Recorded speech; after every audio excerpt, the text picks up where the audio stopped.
Hello again, everybody, and welcome to another episode of the Jim Cornette Experience. The WWE just had Backlash. AEW is suffering from whiplash, and I've come within an eyelash of watching all the wrestling that I can watch.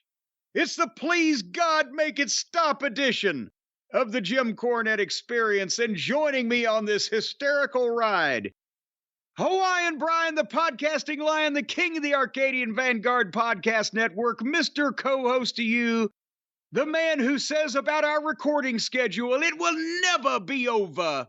The great Brian Last, everybody. Aloha, Jim. A pleasure to be here once again. Thankfully, I'm a little, I'm tired today, but it's your show, so I can just sit back and enjoy the good times and laugh along with the listeners. Yeah, if you try to sit back on this one, they'll be playing an organ over the top of you.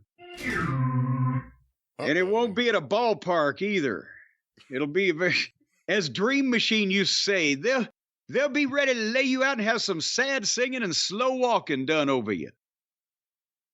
Oh, boy. I was telling you this yesterday because, ladies and gentlemen, members of the Cult of Cornette, listeners and concerned citizens out there everywhere, whatever time or day you are listening to this, it could have been done almost 24 hours sooner had I had the goddamn will to go on.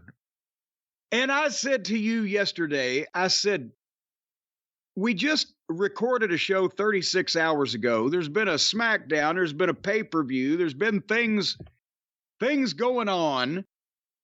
But how many times can we talk about these things in quick succession? And goddamn it, we just need a break every once in a while. I need to get my thoughts together because people have real lives and or other people have real jobs instead of you and me. But we've all got lives of some description, and how much wrestling can you watch? And here is the big, deep question in this, Brian. Will the WWE benefit from viewer fatigue? Because when you don't have time for everything, you just kind of pick the top of the line stuff, right? The number one show, the brand name. How much more fucking wrestling can people here between AEW and WWE just on television in a 7-day period every week, plus the programs that are about wrestling, whether it be the biographies, the treasures, the rivals with WWE, Dark Side. There's 20 hour and throw a pay-per-view in there because there's one of those every 2 weeks, right? WWE once a month. AEW's going once a month now. That's 20 plus hours if you're just watching it. That's half of people's work week. So much less for us, it all blurring together and looking the same after a while. How do people have the time to invest when they have a 40-hour work week and they might have a dog that needs to walk, or a sick Aunt Gladys that needs chicken soup, or whatever? Do you see what I'm saying here? I think people can get burned out on watching wrestling faster than they can get burned out on talking or thinking about wrestling. And I'm a baseball fan, and primarily I like to watch my team, and sometimes that's the only team's games, or at least in the past, that was the only team's games that were available to you, before there were packages to get other out-of-town games. And I would listen to sports radio all day until the game.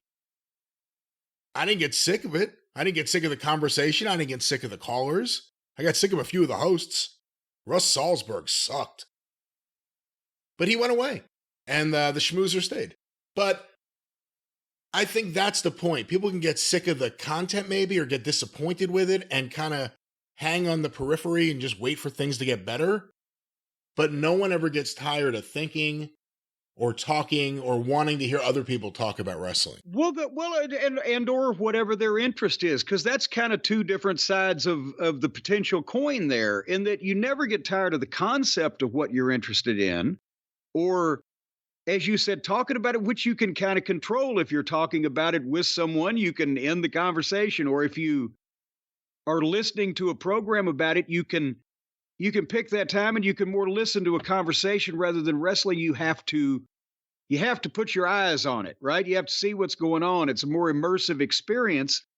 And unfortunately, today, with the airwaves dominated by even the top two companies, we're not trying to just say WWE, but Jesus Christ, they're everywhere. Check your home movies, folks. It starts to look the same. And the fan of the territory days, but after video, home video came in, VHS, whatever, you could get the different tapes, and every promotion came from a different place with different announcers, a different crew of wrestlers, completely different presentations. And also most of the shows were an hour. If some were an hour and a half, Houston, Memphis, TBS was 2 hours. But you get the point is, you could watch it in smaller increments. Everything looked different. You didn't get tired of it because it's the concept of what you like. But this is just fatigue at this point with being able to keep up with different programs containing the same general fucking look, people, and presentation on per each company. I'm not saying AEW looks anything like WWE in those categories, but God almighty, G. Manelli Shelley, we need some shoot up here amongst us, because one of us needs some relief. Can't do that without the noise. Ha! Ha! Wait a minute. Ha! Anyway, I just thought, again, people have to go out there and pay their bills and nurse their children and wean their dogs and castrate their goats and things. They have real lives. They don't just have time to sit glued to the goddamn screen for the latest developments, do they? For heaven's sake.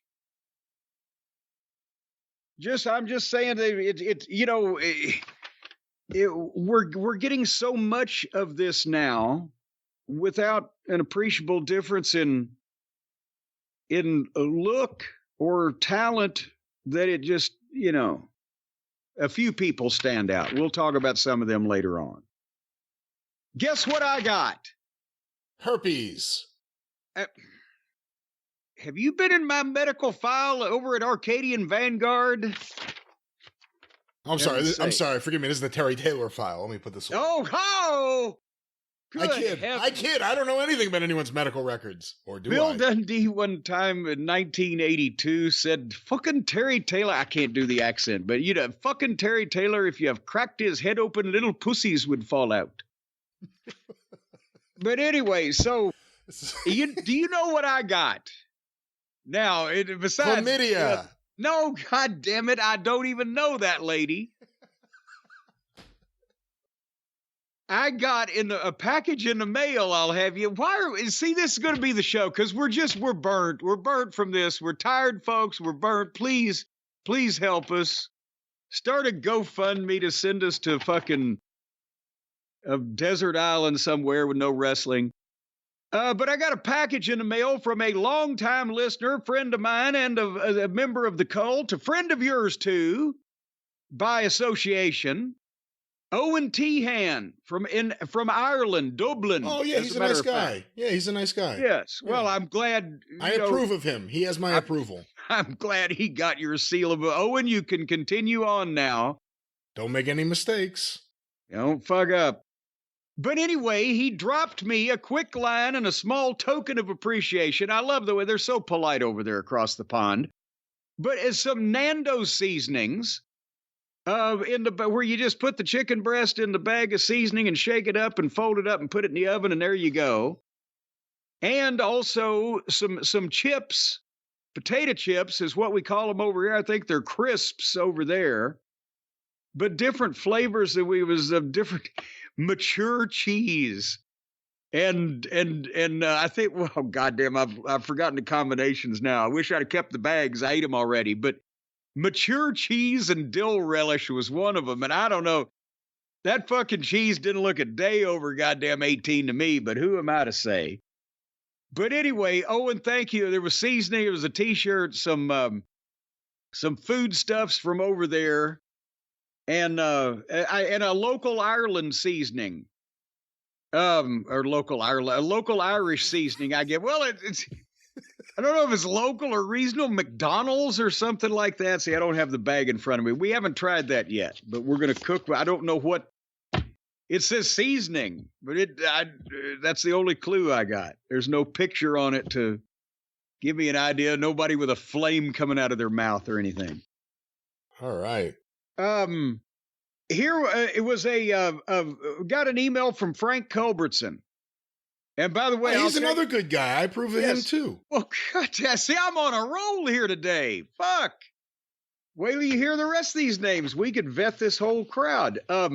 Frank, and also I set him straight. I'll tell you here on the air on your post office box, because they have done or are in the process of finishing up or about to print or wherever it is in this, a book on Hawaii.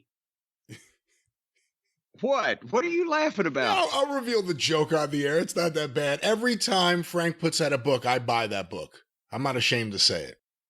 And every time he puts out a book, right after I buy it, we get an email saying that a book's in the mail for you and Brian.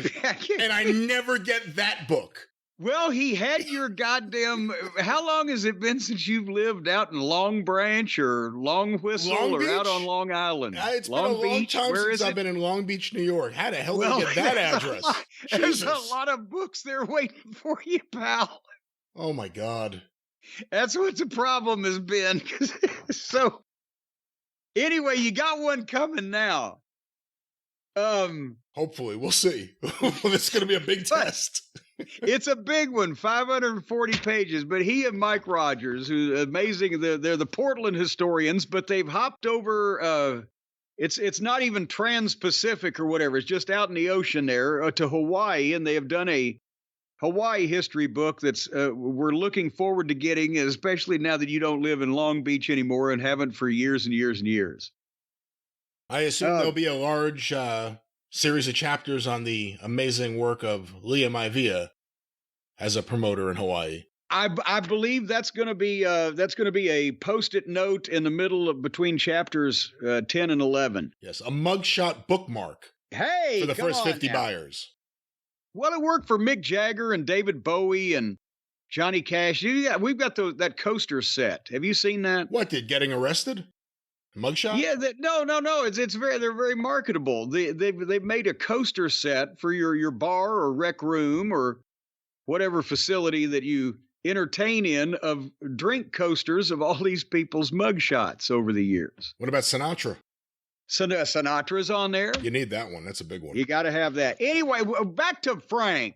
Can we be frank? Let's be frank about this. Yes. Well, Frank wrote also an interesting antidote, as the kids say, from a time that he's done a lot of television interviews for the Portland and Northwest programs, and they were doing a Comcast, I believe, as he said, the Comcast studios. And this may have been a studio taping because Grappler had bled, and he was all bandaged up, and they were going to do the promo to talk about his opponent, who was Moondog Moretti, and, I'm going to get even, and blah, blah, blah. And they had to do the fucking promo, and they said, well, you could just, because this is after the match has happened, apparently. So you see, you could just put some shit on your mask or whatever, ketchup. He's, he laughed. He pulls the fucking Band-Aid off his forehead, and he does the fucking knuckle deal that sometimes works and sometimes is a rib on yourself, where if you got juice the night before and you don't want to blade again, if you hit it the right way with the point of your fucking knuckle, it'll open up. And the only time I ever tried to do it, it didn't work worth shit. So it's about a 50-50 deal. But Lynn Denton, the grappler, he just took the fucking Band-Aid off and took his knuckle and bam, and busted himself open again. And then put the goddamn mask on so he could bleed through the mask for the promo. So that dedication to your goddamn profession, because it, as I've said so many times, it would have been an insult to most of the guys in the back in the pioneer days if you insinuated the blood was fake or asked them to use fake blood, because they would think people could see through it. Just an amusing antidote there. Brian, have you ever had success with opening up an old gig mark with your fucking knuckle, middle finger? No. It's not easy. It might just, that's why a lot of guys look like they'd been run through a fucking Gillette factory, because it was just easier to do it that way. Anyway, would you like to have an examination from a... No. What now? No. Wait, from a proctologist? No, definitely no. Especially some random proctologist, not even my own. Jim's you tickled me. Jim's on mute. I'm sorry, you tickled me there. I was choking. No, would you like to have an examination of AEW attendance figures and or percentages from an actual data scientist? Is the question I was going to ask before you put your own period in on it and answered me too quickly. Although, what type of examinations have you had? Are you up to date on all your shots? Based on OSHA rules, I don't think I have to answer that. I don't think you're allowed to ask me that either. Well, can I speak to your supervisor?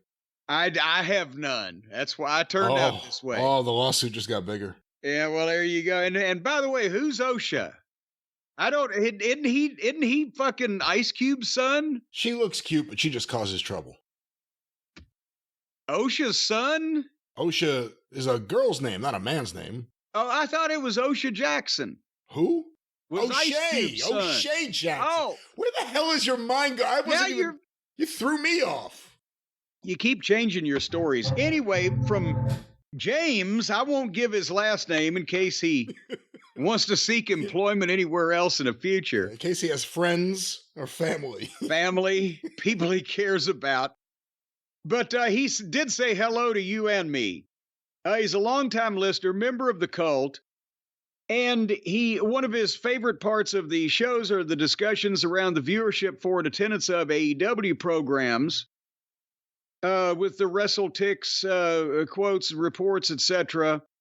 Because he's a data scientist and he has fun with numbers. And he sent me a sheet, and goddamn it, I wish there's no way I could even read this and make sense. It's just lines and lines of the shows and how much the building holds, what they actually set it up for when AEW was there, how many tickets they distributed, how many empty seats they had, percentage of venue empty. It's goddamn amazing.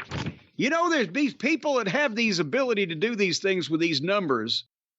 Goddamn, they ought to charge more money for their work. I got this for free.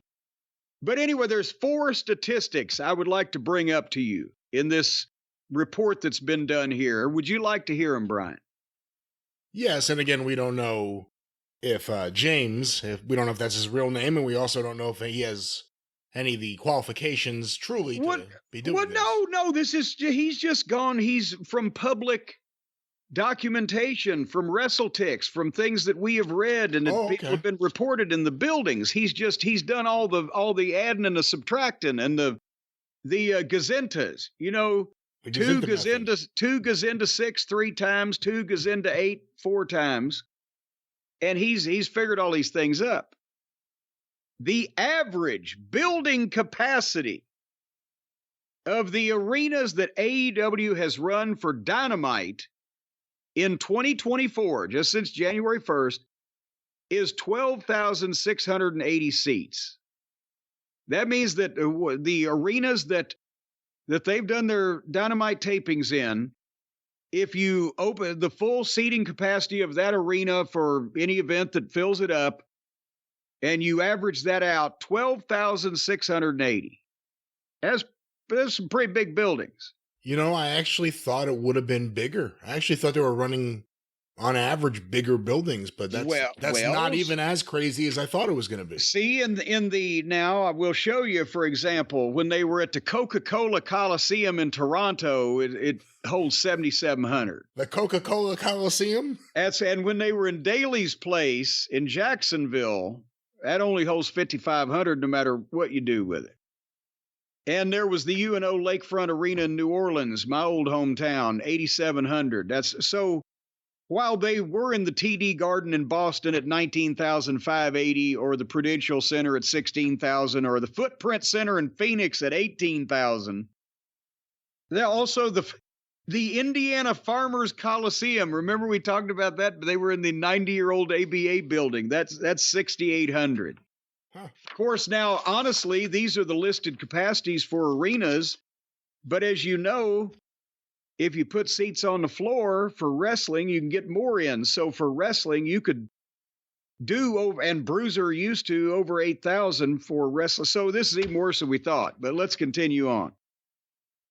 The average building capacity, as I mentioned, 12,680 seats.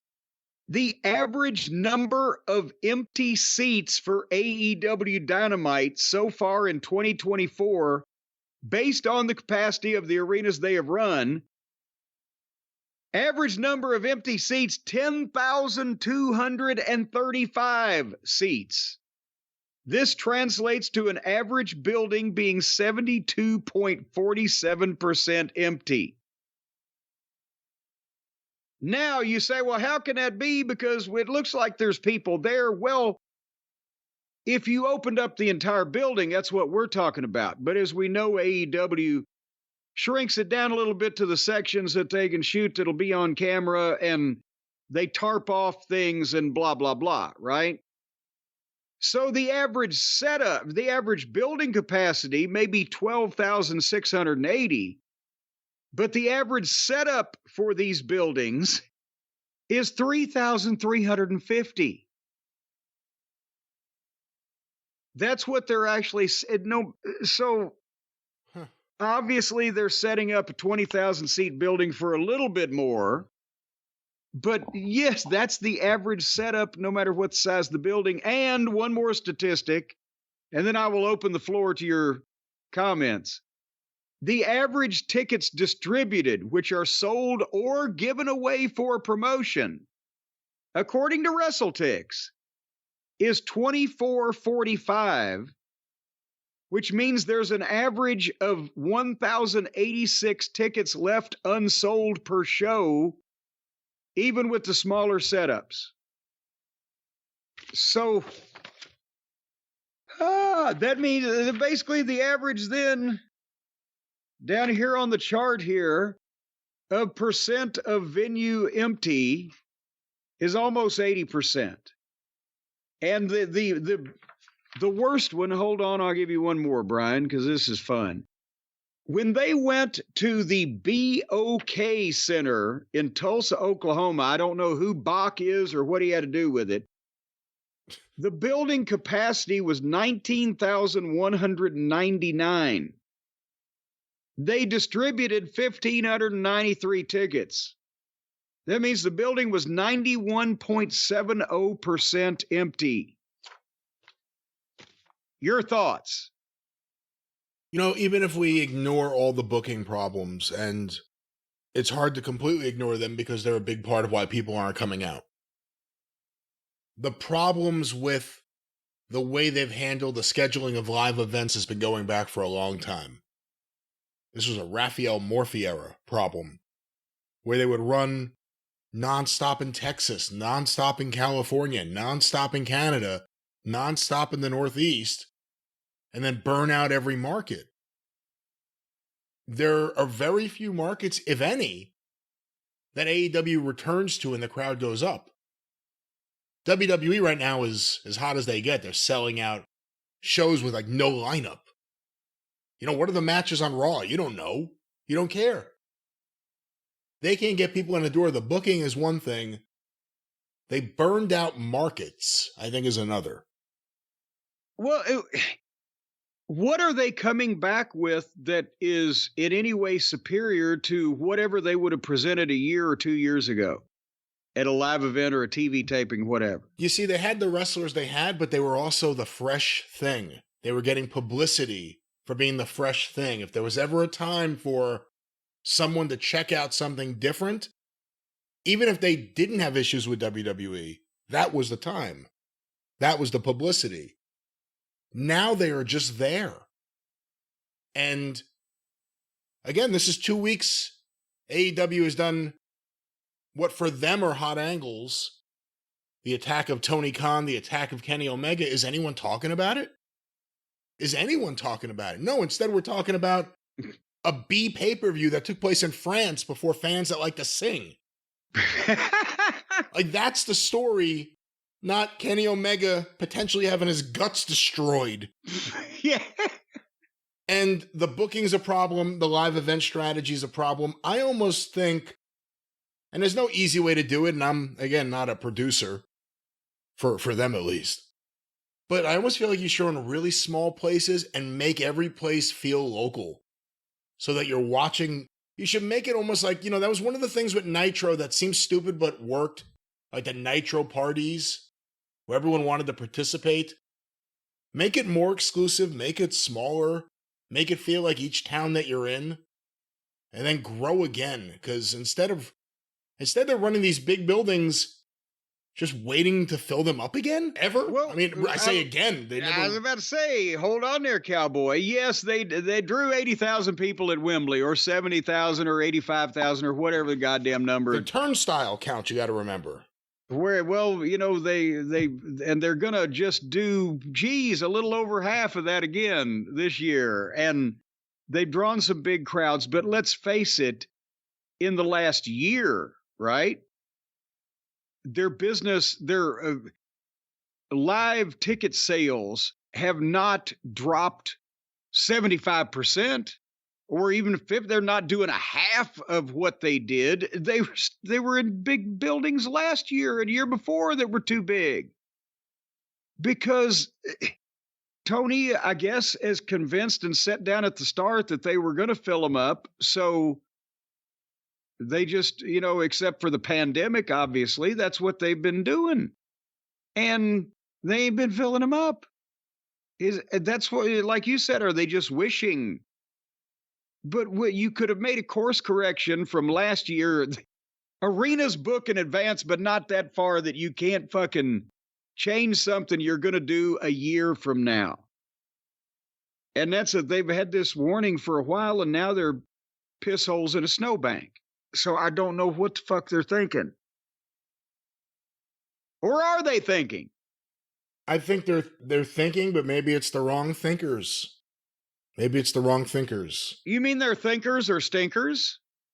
Their thinkers could be stinkers. And they come up with clinkers? And they come up with clinkers. Well... like Claude Cooper. Hey, don't you say a word about Claude Cooper, because that goddamn cleaning woman, Clara Clifford, she's the one that started that whole thing, making those accusations that kleptomaniac Claude Cooper from Cleveland is the one who copped the clean copper clappers kept in the closet. See, that's something the listeners may not know. It's kind of like if you say Beetlejuice, if you just say the name, and I won't say it again, Jim goes into the whole routine. Well, I'll tell you one thing.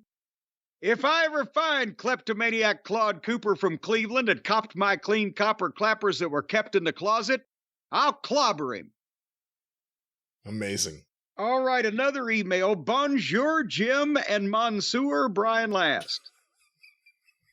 What? Now, why are you laughing already? I have no good reason. I think it was just the French.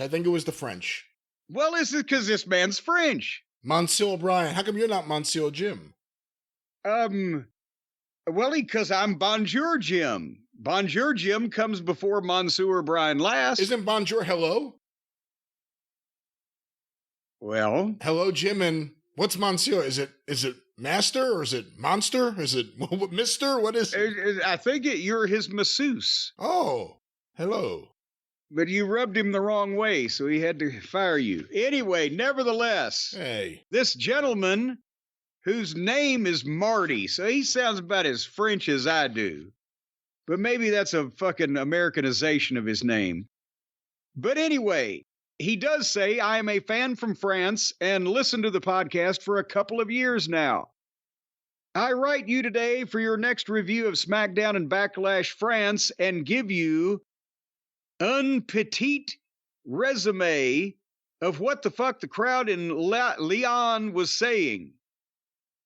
Because remember they were singing and they were chanting. We're going to get to it later on in the program when we talk about the shows. But this is your Rosetta Stone here. This is the key to the translation of. So now you'll be able to understand, right, Brian? Are you going to follow along with this? Well, you'll be able to understand too. This will be your Rosetta Stone as well, wouldn't it? Well, I'm going to teachify to you and to all the listeners out there.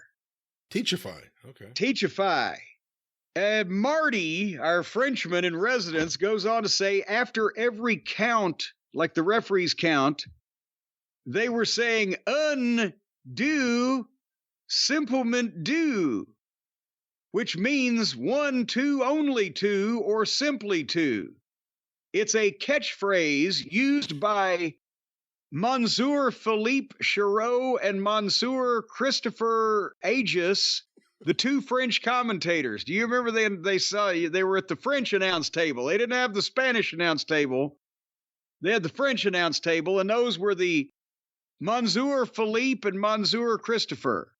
Well, that's interesting. So that crowd was actually chanting what the commentators say on their local feed of whatever they see. Yeah, because he goes on to say, Marty here,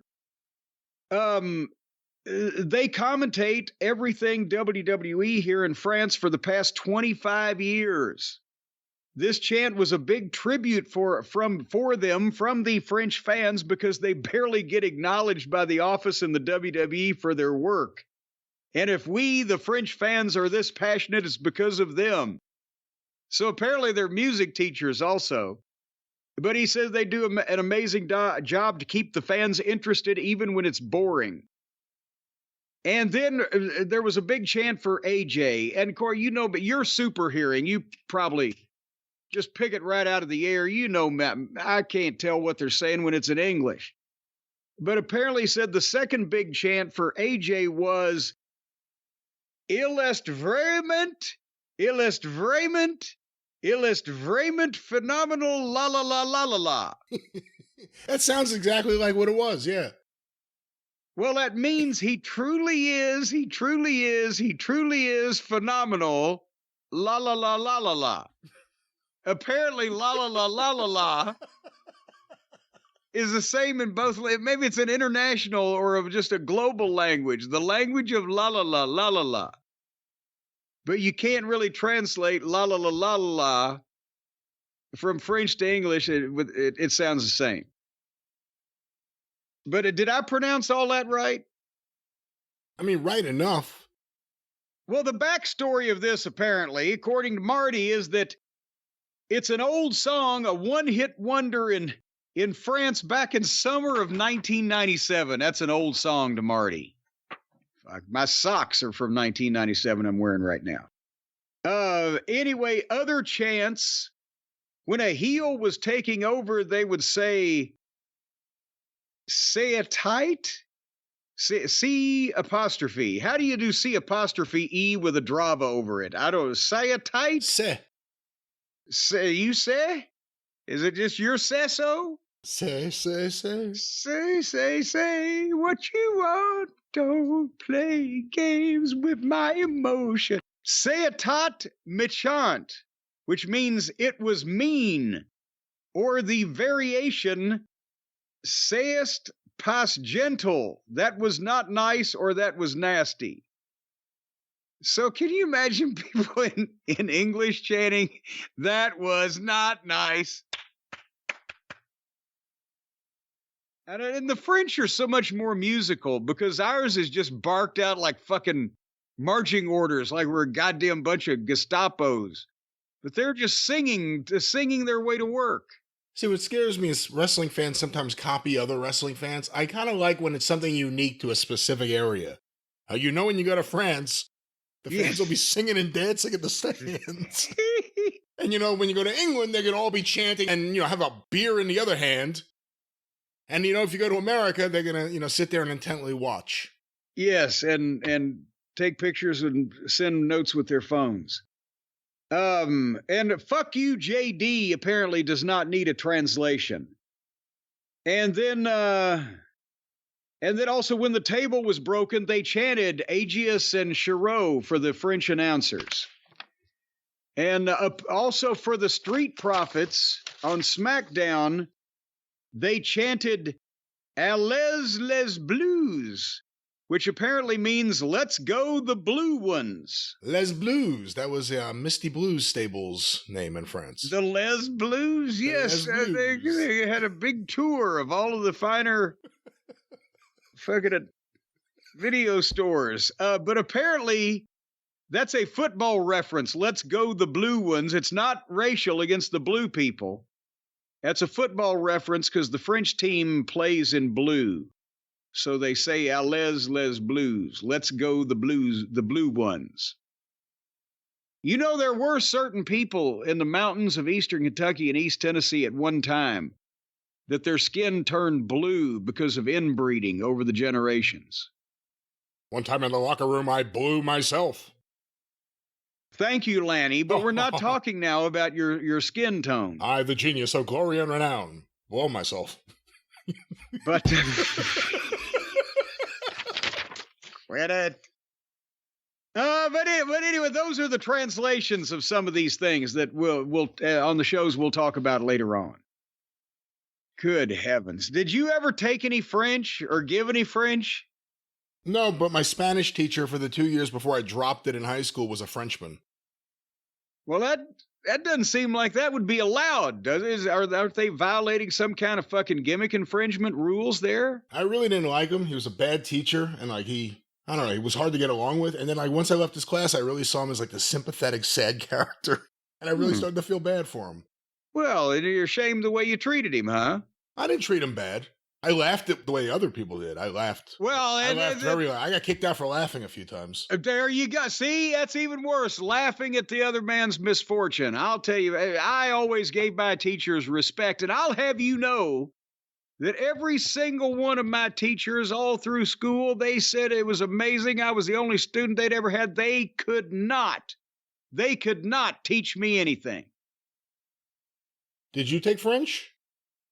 Oh, I've taken a little French anytime it was offered. As part of a scholastic curriculum? Well, now it was in school, too. It just depends on now. It wasn't official. There was no paperwork on this. It wasn't official. Maybe we better change the subject entirely. Have you been over to JimCornette.com lately, Brian, to see the plethora and the amazing array of fine collectibles and merchandise that we have for sale? I always tell Suzanne, I'm like, you should go there and check it out. It's just such a plethora. It's the plethora. It's all over the floor. And I mean, there's action figures, not only of my own lovely and personal self, but also the Midnight Express, the 4-pack, the individual Lane and Eaton and Lane and Condries, the heavenly bodies of Lane and Dr. Tom Pritchard, as well as the Cornette face t-shirts, which are iconic. You love that word, iconic. Well, they're iconic. They can be coming to you in an iconic fashion. The United States Postal Service, if you purchase one right now, the cheapest, daggone, I won't say cheap.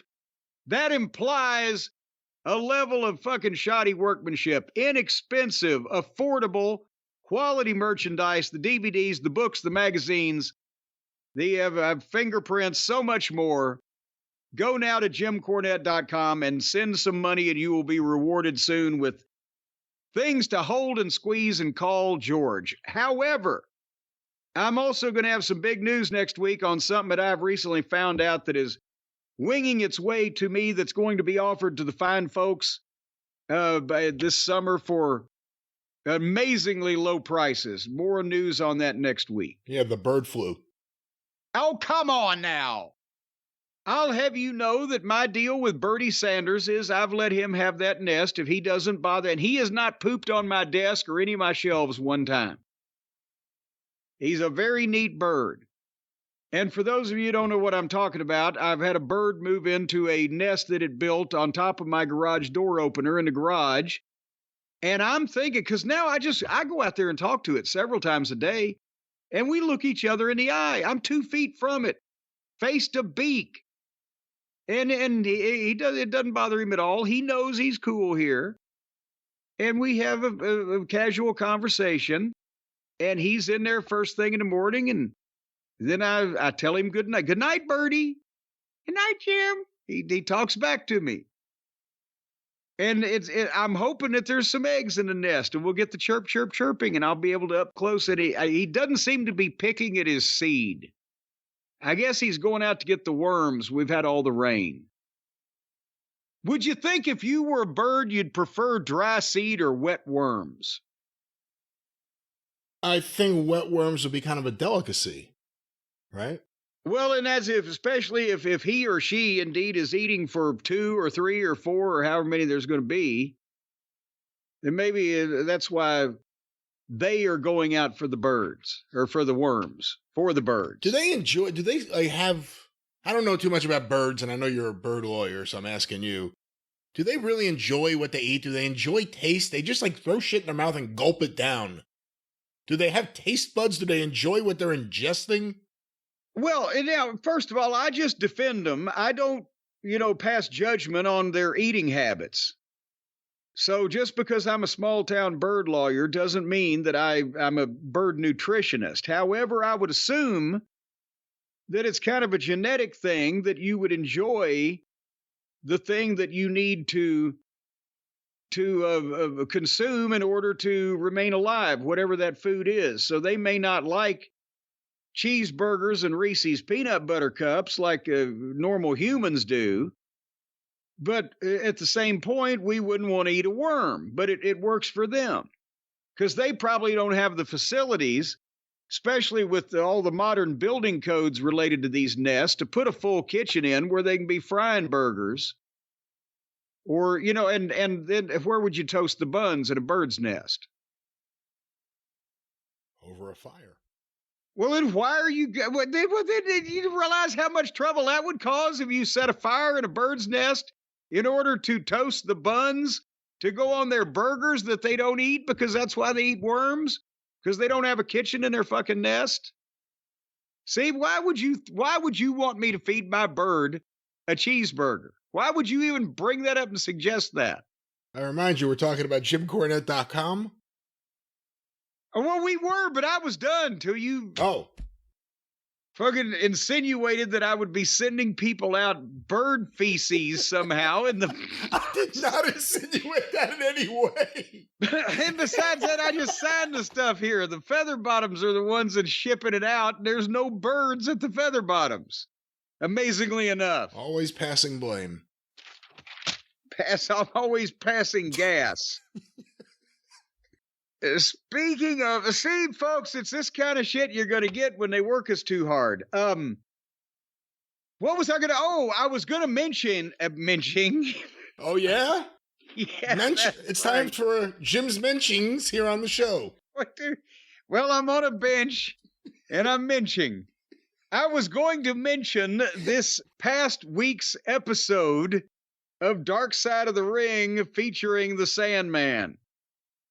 Because I was going to bring up, because last week, I believe it was, we talked about the episode on Sherry Martel, and they've done episodes on Harley Race this season, Chris Colt.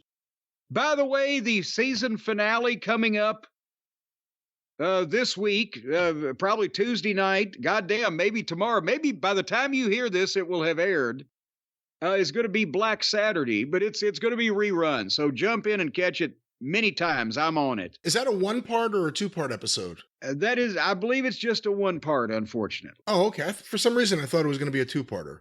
Well, don't take my word for it then. Now you've made me doubt myself, as Mama Cornette would say. But just continue, folks, continue watching Vice TV, 10 o'clock Eastern time, every Tuesday night until the next season starts, just to make sure you don't miss anything.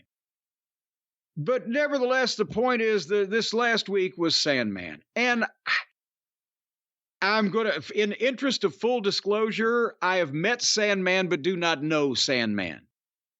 In all honesty, I was in the locker room with him a few times when he worked for Dennis Coralluzzo in the early 90s, but when he was still with the surfboard. And then I've been in a couple of the same places, but we've never sat down and had any substantial conversation. And I obviously, I would think it would be a secret to no one. I've never been a fan of his work because it was what it was. I don't like that style of matches in general. And I'm not going to come out here and fucking knock this motherfucker, because I'm not mad at him personally or anything. But I think this episode kind of illustrated what I didn't like about ECW and what I thought was wrong with ECW. And not only from a business perspective of what they were showing the fans and the product that they were presenting, but what do the kids call it? The culture, the operation of the business, and what was allowed, what was tolerated, what was encouraged, that then, unfortunately, non-creative, copycat, weak-minded people would simulate and inseminate and copycat and karaoke and tribute act to death to this day. And I know a lot of people are going, oh, Paul presented. I'm not saying Paul Ian a genius. Look at that ragtag bunch of misfits that he mostly had to work with, and that he made that much noise and didn't end up more broke at the end in bankruptcy court. It was amazing. And I've always said Paul's a genius at creative, getting most out of the least, verbal fucking, he's the fucking promo god right now. But especially at that point in time when he was that much younger, he had no fucking restraint or patience. It's why complete dipshits like Russo, who couldn't swing on Paul's fucking chin, or either one of them, but copied his shit because it appealed to shallow-minded people who wanted to see folks bashing each other with shopping carts. Brian, is that an oversimplification, or is that kind of actually what happened? Every mark that got into business after Paul created this phenomenon for basically a specific Northeastern market, they tried to copy it without understanding that they weren't as good as he was, and it didn't even work for him in the long run, and they couldn't fucking get off of it. Am I overstating that? Well, for the record, you've never been a big ECW fan, and I say that as the person who in the 90s was sending you ECW tapes. You were never a big ECW fan, but you always tried to keep up with it so you understood what was happening. And, early on, it was a mesh of a lot of different stuff. You had Terry Funk, you had Shane Douglas, who, when he first started doing those promos, people talked about him. You had Sabu, who was, the Superman of the Indies at that time. Yeah. And then you had different people that would come in for shows, but Paul started filling in with the locals and the guys that he previously worked with when he briefly worked with the Savaldis, like Tommy Dreamer, like Taz. Started getting these guys in there, figuring out a way to get them, who will all be local-ish. I mean, if you're from New York, I'm considering that local for Philadelphia. Cheaper than other talent. I mean, ECW at that time, under Eddie Gilbert, right before Paul took over, they were using, and I'm nothing against these wrestlers, but just if you try to think about how much Todd Gordon was spending, if it's Tommy Dreamer, the Sandman, Taz, Tommy Cairo, like guys like that, or Don Morocco, Tito Santana, Jimmy Snuka even. Guys that are going to work a half to 25% as hard for twice as much plus a plane ticket. And I'm not even going to get into the quality of the work, but it was definitely time to do something different, and the Sandman was there. The Surfer thing's lame. And he was really the first one. Him and Public Enemy, I would say, were the first two things under Paul Heyman that really took, that were his creations. And see, that's the thing, is that people who ECW obviously still has its fans, and I'm not saying that all of it was bad, and I'm saying that Paul did most of it better than anybody else could have. What I am saying is that while the people who really want to defend it will put, well, Eddie Guerrero and Rey Mysterio and Chris Benoit and Dean Malenko, yes, those were great talents, and he brought those guys and exposed them to the modern audience or to the United States audience. And he used Terry Funk exceptionally well and understood how to make him a legend. And his work with that was impeccable. But the problem is that dim-witted dipshits superficial takeaway from this one-of-a-kind promotion that couldn't have worked at that time anywhere else but Philadelphia, New York, the Northeast, and actually couldn't work anywhere on a mainstream basis. The takeaway from all of those people is furniture and chairs and violence and blood and barbed wire and broken glass and set shit on fire and cussing and pile driving women. Yeah, it was the stuff that you would never have seen on any other wrestling show ever. If you were trying to sell ECW to someone, you're not going to show them, respectfully, you're probably not going to show them a Terry Funk match with Shane Douglas. You're probably going to show them a brawl around the arena with tables and chairs and all sorts of stuff thrown in there. Probably Sabu, too, breaking tables. Yes. It was and that's why they couldn't get it on TV, because the TV stations didn't want that shit. Because it was not only low budget, but it was fucking iffy as far as, are we going to get complaints or in trouble? That's why they were on Sports Channel Philadelphia or whatever the fuck. What Paul was doing was, yes, it was an underground thing and the grunge and the blah, blah, blah. And you got to admit, Paul 30 years ago was a little bit more excitable and less reliable in terms of his scheduling and where he was going to be at what time and when than he is now. But he was trying to smoke and mirror the thing until or if he could get either the big pay-per-view deal that they would take off from or whatever he was thinking. But that's why he was paying six figures to wrestlers when his gate receipts for goddamn the month were six figures.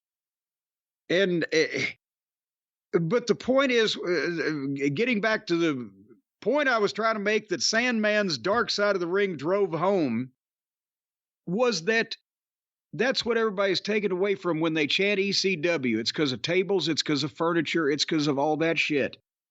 And the people who were fans of that type of thing in the 90s are unfortunately the ones that became wrestlers 10 and 15 years later and think that that's what the business has to have, which is why we've never been able to fucking get rid of it. And I don't know now if we ever can get rid of it, and it will never mean anything ever again. But at the same time, it won't go away. And go ahead. Another thing too is Paul Heyman, I'm not taking anything away from him being a wrestling genius. On multiple levels he is. But specifically during that period with ECW, he had revolutionary ideas, not necessarily revolutionary arcs with conclusions. And I think he's much more of a genius now with what he's doing than he was then with ECW. And that's not to take away from, again, revolutionary. Well, yeah, but it was 30 years ago, and he's 30 years, we were all smarter now. I don't know about you. Paul had great ideas, things that people would talk about, but there was never like an ending. There was never anything that was a reasonable conclusion to anything. Well, plus the thing is with planning and or execute, it was all in his head, and he still did this 20 years ago with OVW when they banished him and sent him down here after they banished me because I wanted to be here, so they didn't want me to be, and he didn't want to be here, so they were trying to run him off. But he'd drive Danny Davis crazy because he'd just come in with a sheet with a list of the fucking matches and said, well, just shoot everything and we'll fucking put it together like he used to with ECW. And he said, motherfucker, number one, we don't have that kind of fucking equipment. Number two, I'm not going to stay here at fucking 7 o'clock. He was Danny Davis was staying till 7 o'clock in the morning. When I was booking, we had a finished TV show at 10:45 p.m. So there was no prep. If he had a good idea, oh yeah, do that. But there was no planning of it. So there was no paperwork and there was no plan of where to go from there and the dates of when to meet such and such milestones and whatever. But I guess that's the thing, is that in trying to make this underground counterculture thing that could never be on mainstream TV, then what you did was you inspired a bunch of or what Paul did was inspire a bunch of mark-minded dumb fucks, whether wrestlers or potential bookers, writers, whatever, with half or less of his ability to think that, well, we'll just dumb this down and clean it up and put it on national TV, which is where we got the sanitized and homogenized WWF style hardcore. And the ECW fans didn't like that because they didn't go far enough, but it ruined the WWF fans' expectations because now they think you got to break a table in every big fucking match. So it didn't. It was something that, because with the stars and personalities involved in the bigger companies, yes, there was some the Tazes and the talent that could legitimately go somewhere else and did. They were primarily the wrestling guys. Sandman, the WWF never wanted him except for the reunion, and he didn't fit there anyway, because that's another thing that this dark side made me kind of squeamish about, is it presented the idea that before with Sherry, yes, she was on pain medication and had her demons, and everybody else had their demons, but they were stars. They were on national television. They made money at one point, whatever they did with it, up to them. They were someone. Here you've got a guy that the whole show was basically, well, this fucking drunk guy that wasn't very responsible in his private life decided he wanted to be a wrestler, and he ran into a goddamn promotion where the promoter would let him do any fucking thing he wanted, and that's how he got over. But he could never work anywhere else because he wasn't really a fucking wrestler. He had a great entrance, and he bashed people over the head with shit while he was drunk. Was that the summation of this goddamn show in an hour? In not as many words, but yes. Yes. And that, you know, and I'm just saying, doesn't that make the wrestling business look kind of sketchy? And Todd Gordon. Well, it is Dark Side of the Ring. If there was ever a show to make wrestling look sketchy, this Well, is no, but I mean the whole business, or at least these people's business. That's what the whole ECW thing and the culture that it fostered, or the backstage thing. And Paul was not taking any of them bumps through the fucking furniture. I've taken a few bumps through fucking furniture.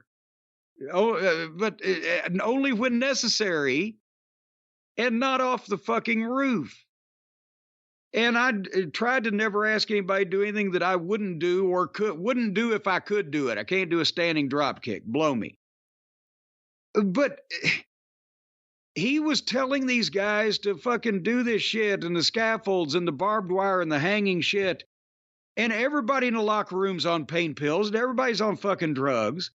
And Todd Gordon, the money man, the fat jowled senior citizen that he is now, said if you passed a piss test, you couldn't work for us because we were all doing it. And that's, I didn't think that ECW was particularly that good for the fucking appearance of goddamn wrestling when it was happening, because all this shit was happening.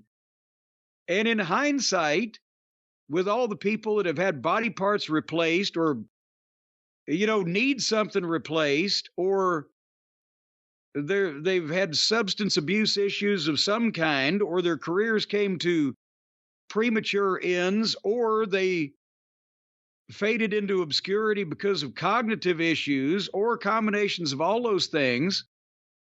Was it fucking worth it for that?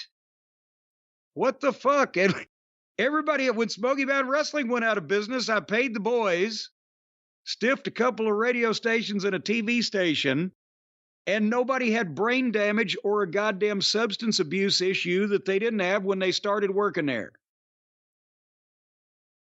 Is all I'm saying. That is what you're saying. This is the review of the Sam. Any thoughts on his career or any of the interviews? That's my thoughts on all. I'm not anything personal with this guy, but he's fucking irresponsible, fucking drunk that got into wrestling business. And Paul said, "I don't give a fuck what you do." And he gets over with a great entrance with music that they didn't pay for by going out there drunk and bashing himself over the head with a beer can until he bleeds, and then having garbage indie matches, bashing people with shit and getting bashed with shit. There's no talent to that, and that's what so many of these fucking dipshits have goddamn taken away, that think that that's what wrestling is, that it insults me on a deeply personal basis. So that's my view on the Sandman's career. Wrestling is bad taste in good taste, and ECW was bad taste in bad taste.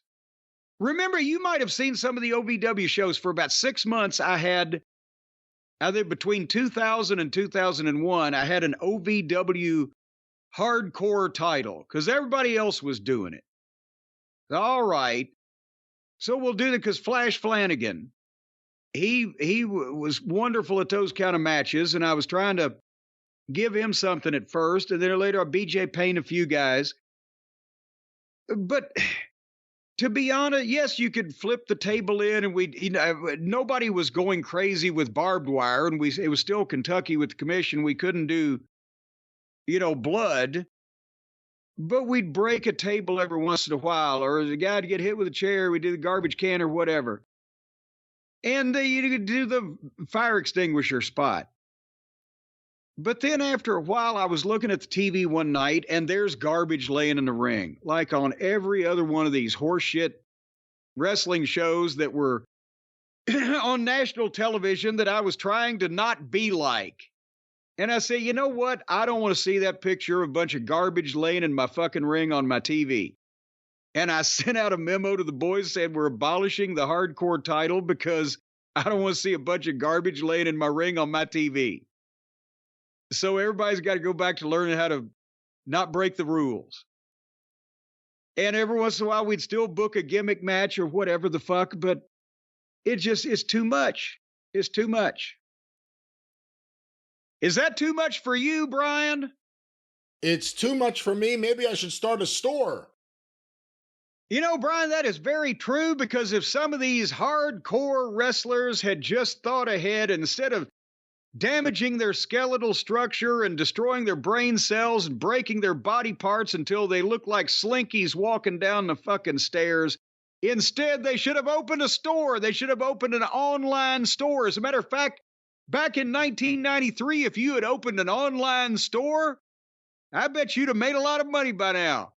But that's because Shopify wasn't around. Now any jackleg can make money because Shopify will take you and hold you by the nose and lead you through this whole thing. They're the global commerce platform that helps you sell at every stage of your business. Now, let's say you want to sell the purple widgets or the orange Framostats or maybe even some blinker fluid. Whatever you want to sell, you just call up Shopify.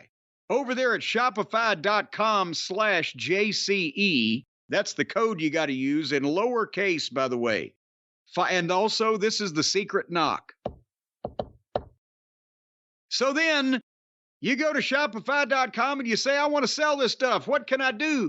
And they're going to just basically do the whole, they got experts. They're going to help you turn the browsers into buyers. They're going to lay out your store. They're going to fucking take all your money. They're going to leave you broke and disgusted in a ditch. They're going to do everything for you from start to finish. You'll go up and you'll go down. Shopify will be the only constant there. Well, for the record, they're not going to leave you broke and in a ditch and busted and dusted or whatever it is that you said there. That's only when they're finished with you. But if you've got an idea for they're not going to be finished with you. There's no finishing. Well, as long as you're still producing for the state, they can help you launch your online store. They can help you with your first real life store. They can even do that. They can go all the way to, did we just hit 1 million orders type of store? Because they're big like that. They help you grow. They make you contagious so you spread everywhere. And then they've got their hooks into a variety of people through you. And then they're just selling stuff all over the place. Every once in a while, some of this money is going to trickle back to you. But make sure they don't catch you sticking it in your pocket or they'll be hell to pay because they have files on you. But folks, also, you can sell more with less effort. They don't have files on you. Well, not that you know of. Thanks to the Shopify Magic department, which is powered by Al. Oh, that's AI. I'm sorry. So they got their fingers in the phony humans too.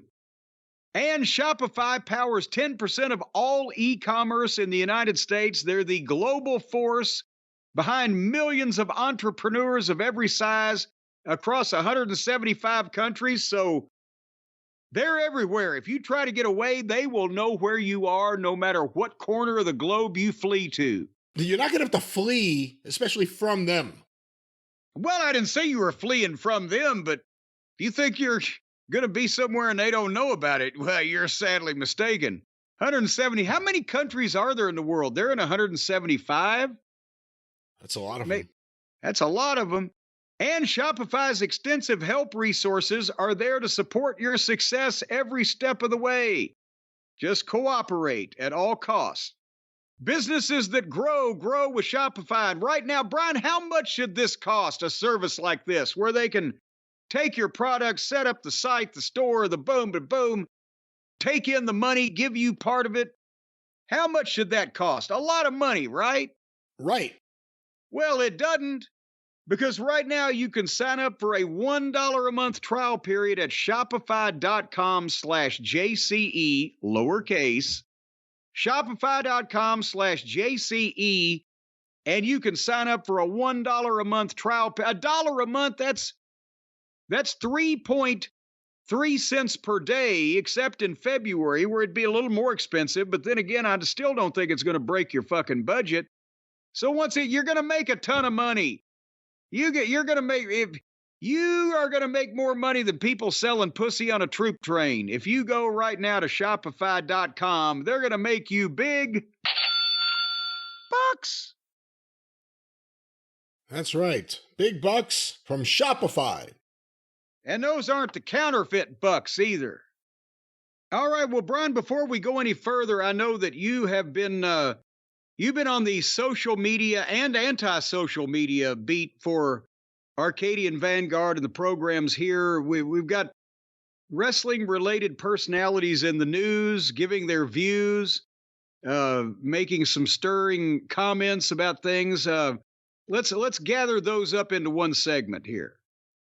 Well, let's talk about some of the things happening on social media, because a lot of the listeners have been sending these in and, of course, trying to post them on the official Cult of Cornette Facebook page.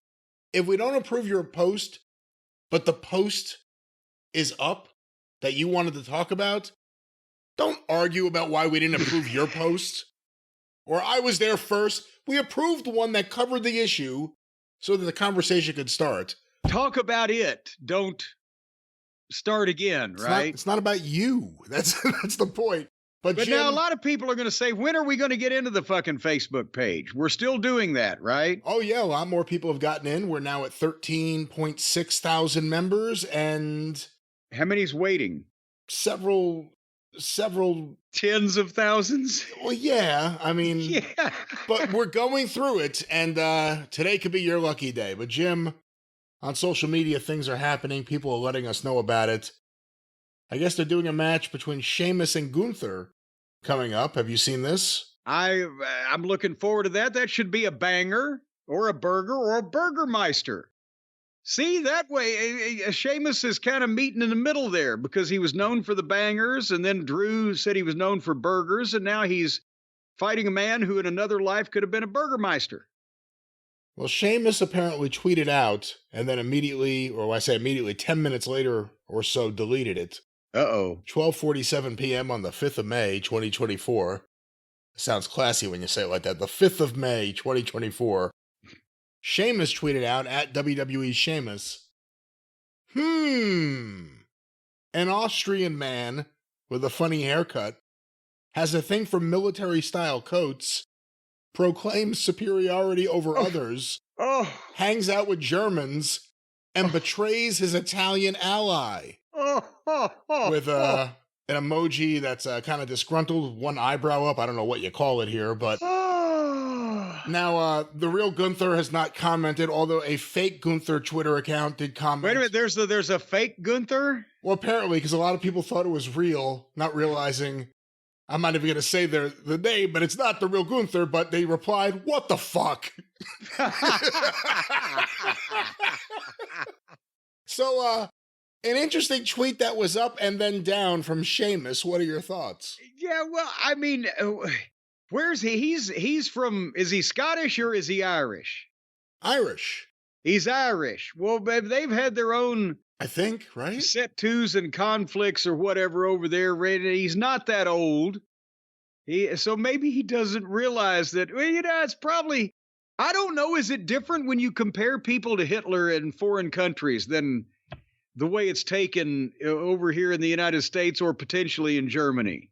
Well, let's not forget that when Gunther was first called up, when Walter was first called up to the main roster, the name Gunther was only part of it. He was given the name of an actual U-boat captain or something. Yeah, well, they gave him, there was plausible deniability. They gave him a real German-sounding name, and then some intrepid researcher found out that was the name of a legitimate real-life German Nazi U-boat captain. But with Vince, you never know. Yeah. They gave him some name, and then they found out by coincidence it was Vince's favorite Nazi. Yeah, that's the thing. With Vince, you never know, depending on what he's been watching on television. So, but again, I'm trying to give this guy, old Sheamus, I'm trying to give him an out here. Did Hitler not have as much heat in fucking Ireland? I don't know. But otherwise, that's probably something the office said, yeah, don't do this anymore. And take that down right now, please. See, I like the fake Gunther's reply because I think that's what the real Gunther would probably say to him. What the fuck? No, he would have said, what the ficka? What the ficka? You're not helping either. See, you're not helping at all either. Or is it fickish? I see how you say German I have an affinity for. Are we going to see that other guy from Imperium again, you think? I forget which, Vinci, I guess, the Italian one? Vinci? Leonardo da Vinci? I think he still works there. I would assume that he'll be doing a plethora of jobs on the way out. Oh, he's never done a promo. He just stands there when the other guy does a promo. Now he's on his own. Why was the Italian guy in the German group anyway? Couldn't they have given him a German name and say, you're German now? I can be German, I can be Russian, I can whatever. I don't know, maybe Sheamus has a point. Is that what you're saying? Well, if he combs his hair right, nobody will notice, but I'm just saying that he was probably ill-advised to tweet that. But at the same time, you've got the guy named Vinci and the crew with the Germans. You would have to think it's sooner or later he was going to get turned on. Well, there it is. That's the social media activity of social studies major Sheamus. and fake Gunther, who says, what the fuck? Jim, also on social media right now, well, this is an interesting one. Remember Harley Cameron from AEW, the blonde who was, well, I dropped my pen. I don't know why. The blonde who was a member of QTV.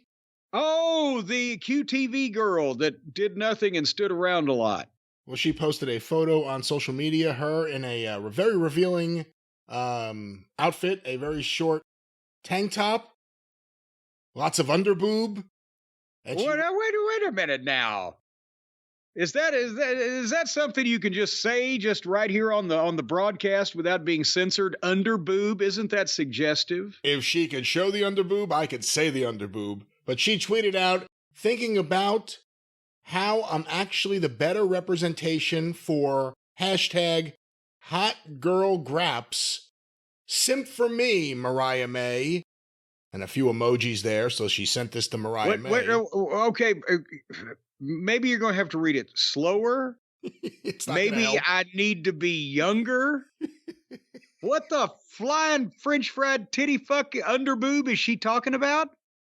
Thinking about how I'm the better representation for hot girl graps. That's a hashtag. I guess maybe that was a movement for hot girls who grapple. I'm not exactly sure. Okay. That'd be my first guess. simp for me at Mariah May. So she wants, either she's tagging Mariah May to simp for her, or she's telling the fans to simp for her and wants Mariah May to see, or she's a fan of Mike Sempervive. I don't know. Well, or she got sympathy one way or the other for the devil. Well, Mariah May responded by retweeting that. Oh, Mariah actually understood that enough to where she could come back at it. Mariah May responded to the tweet with the image saying that Harley Cameron is the better representation for hot girl graps. Says, your look is more hot girl gapes. Oh! What the? So wrestling's on fire on social media, Jim. You ask if people ever get tired of wrestling with this kind of activity on social media. So, poor Maria May wasn't playing around there with that. So are we to be led to believe that it is a well-known situation in the locker room that if the Lincoln Tunnel is ever be closed for repairs, they can use Harley as a replacement? I don't know. I mean, this is a very interesting way to build up to, what may one day be Q4 on Rampage. I'm not exactly sure what they're working for here. They can aspire to be the main event on Friday Night Rampage. Well, they're gaping and they're grappling over there in the AEW women's roster. What else is going on? Well, Jim, there's a few other things going on. Also on social media, we heard from Powerhouse Hobbs. It says here, the Monstar Powerhouse Hobbs, at True Willie Hobbs on Twitter. Okay, there's a lot of branding going on all over the place. We like Powerhouse Hobbs. Yes. That sounds good. What about the Monstar instead of Monster? Monstar. Not sure about the Monstar Powerhouse Hobbs, because Powerhouse is already kind of a nom de plume. So one would think that might be putting a hat on a hat. And then True Willie Hobbs. Even Willie, his name is Willie Powerhouse Hobbs, but why does True have to be in there? He's true to himself. That's all it counts. A lot of branding. He likes Spandau Ballet, maybe. This thing is true. All right, well, here's what he tweeted out. Not sure what to say. Injuries happen, and we deal with them. We recalibrate, we rebuild, we reinvent. The real test is the comeback. I've been told I'll come back like nothing ever happened. So, why do I feel so angry right now? Why do I feel so disappointed? Because I had to hurt myself in a match with a fucking balding, buggy whip-armed, sunken-chested, drunken white boy that couldn't fucking shine my shoes. It's because that's all bullshit. Nobody comes back the same after any injury. The only choice is to come back better. As I sit here on this island of darkness, I have thousands of questions running through my mind nonstop. The doctors tell me not to worry. Just heal and recover. They have no idea that this is nothing compared to the hell I've been through. Just rest assured, when I come back, that I'm bringing hell with me. Signed, Will Hobson. Oh, wait a minute, now he's got another name. That's the fourth name. That's the fourth name. God damn it. What's the... Well, you can call him Will, or you can call him Bill. Okay. I feel so bad that now he's hurt. I mean, it's not like we're going to be deprived of a lot of great Powerhouse Hobbs matches because we never get to see him on TV. And when we do, he's getting the shit kicked out of him most of the time, and he's one of the flunkies in his group instead of being featured. But I hate that he's hurt, but that's dramatic, but he's psyching himself up. But remember back in the days when a guy got hurt and he just went home and had his surgery or recuperated, got better, and then came back and got a big introduction, and instead of the sayonara scenario where you've got to make a statement about, well, I'm hurt. I don't know. What do you think? Well, I guess that's the question is, do you have an issue with him doing it? Again, different times, different technology and everything, but also the fact that other people do it, does that take away?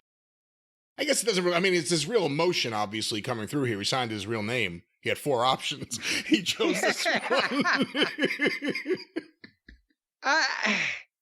Again, you know, it depends on what your spot is, how you're being used. He probably wanted to say something because we don't hear anything about it on TV. Traditionally, in not only the territories, but in WWF and WWE in modern times, if somebody that was being featured on a regular basis got hurt, you'd hear about it. You would be informed of it on the television program. Of course, since nobody is regularly featured in AEW and so many people get hurt, they'd have to have a goddamn, 10-minute segment in the middle of the show to bring everybody up to date. But so I guess they have to make their statements now. But if I was a talent when wrestling made sense and I got hurt, before I said anything in public, I would talk to the booker and find out, A, you're going to bring me back when I'm ready. B, so-and-so, I may have been hurt in a match with them, but who do you want to blame? Do we need to do an angle with somebody I might be able to draw money better with and blame them? That type of thing. And then go from there and know what to say and know what we're going to do when we come back. But that doesn't happen these days because nobody thinks that far ahead. Nobody cares whether they can draw money with a different person because they're all getting paid guaranteed money. And biggest problem of all is, nobody's going to be able to figure out by the time you come back and you pass all the protocols and all the medical examinations and everything, it's twice as long as an injury recuperation used to be, unless they're rushing you back for the main event at WrestleMania. So it's one of those things. Well, get well soon, Powerhouse Hobbs, Will Hobbs, the Monstar. He's true. Will Hobson, That's true right. Willie Hobbs. We'll see what he comes back as and where. Maybe they'll be on True TV when he comes back. You never know. Jim, a few more things happening. Some WWE comings and goings that are being reported on social media. This one's getting a lot of buzz to the point where Kevin Steen is trending. They let him go? Wrestle Talk has a tweet here. Kevin Owens has revealed he has 9 months left on his current WWE contract, but has no plans to leave WWE on his own accord. That's a quote. Here's another one. This has been my home for 10 years, and it's beyond the locker room. There's some very, very, very special people that work behind the scenes that I've become close with, and I really can't imagine not seeing them as part of my life.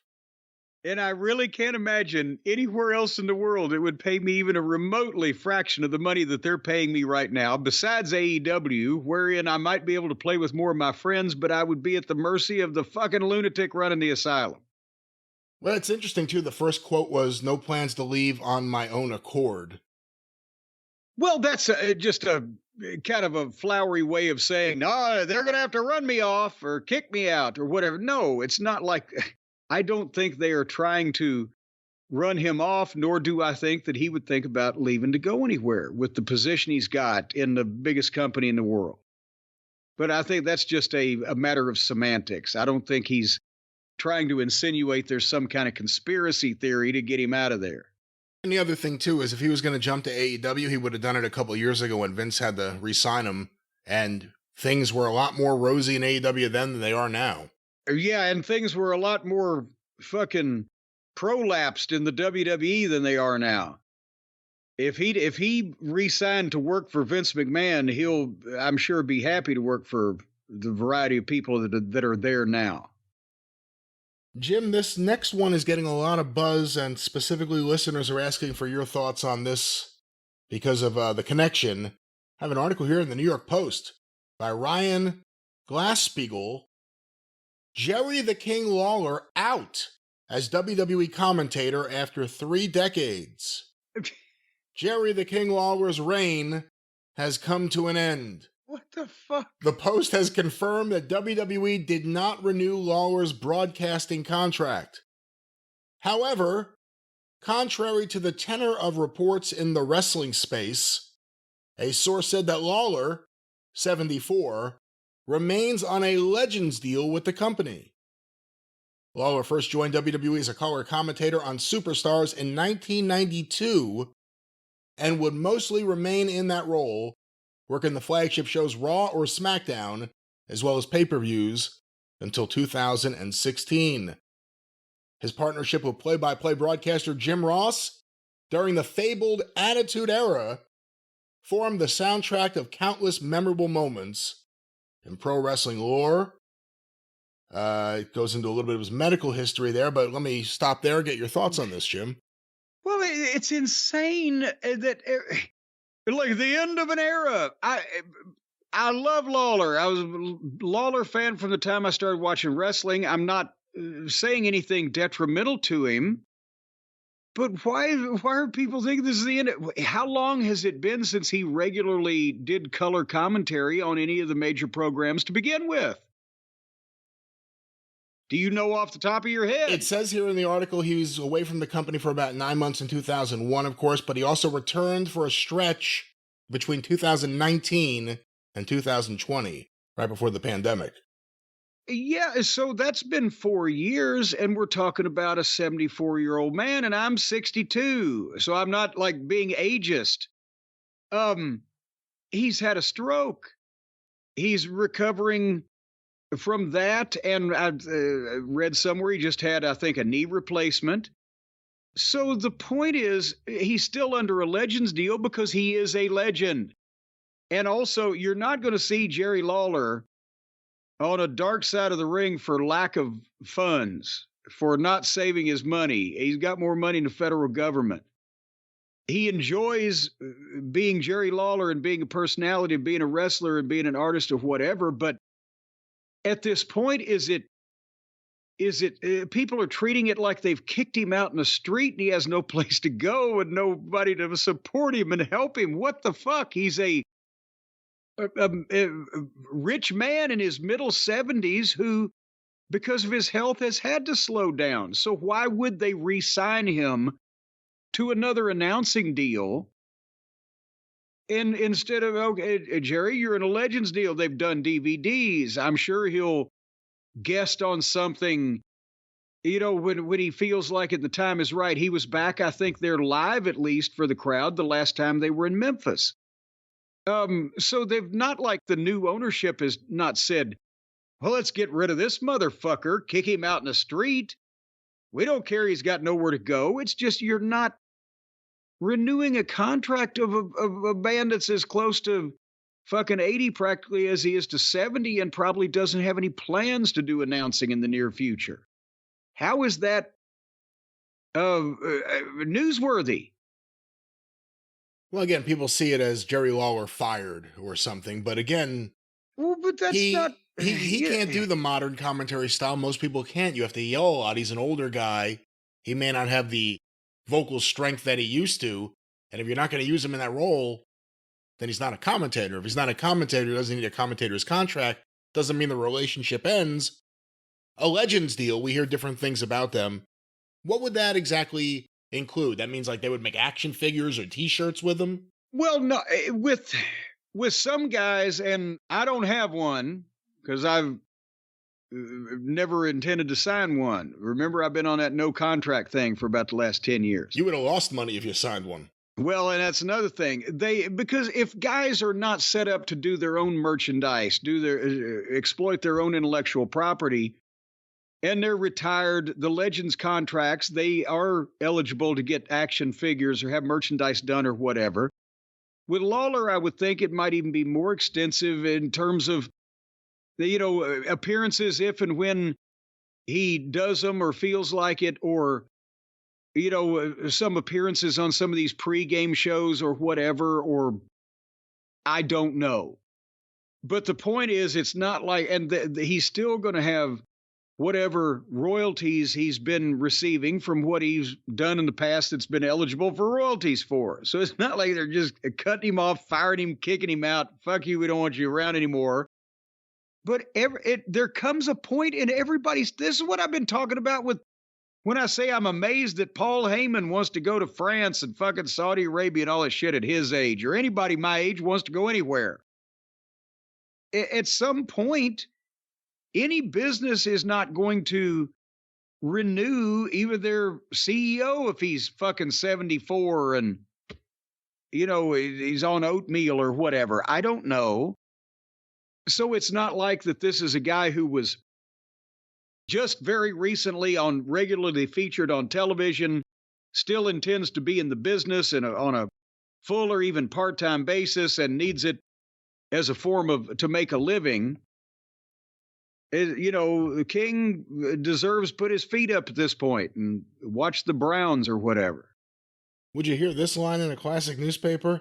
Lawler made his bones as a wrestler in the Memphis territory. That's right. That's right out of the classic 40s sports writer playbook.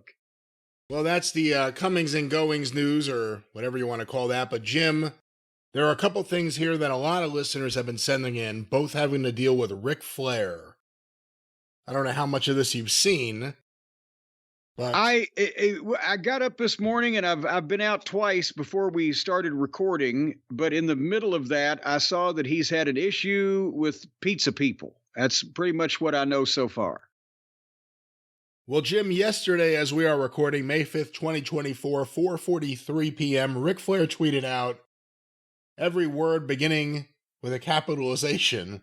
Is that something you have to do on purpose to make it do that, or is that something that pops up accidentally? Because it doesn't make sense that you would do that on purpose. That is absolutely not the default. You have to choose that. See, I don't know how to text, but I wouldn't text like that.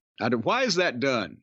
Does that have some meaning with the young folks? I'm not sure why it's done, and well, maybe this will explain some of it. Let's go to this tweet here from Ric Flair at Ric Flair NATR Boy on Twitter. I spent $1,500 at Piesanos. Wow. What is it? Pizza with goddamn filet mignon topping? How much pizza? Hold on, I eat a lot of pizza. How do you spend $1,500 at the pizza place? That's a shitload of pizza. I don't know if me, Joey Chestnut, and fucking you both could, all three of us could eat that much pizza. I spent $1,500 at Piesanos to be disrespected more than I ever have in my entire life. Jesus Christ. After taking 20 pictures with customers and staff, I was asked to leave because of an issue I had. What? Wait, what? Hold on, wait a minute. 20 people came up and said, please take your picture with us, please. And then they now, please get the fuck out of here? What?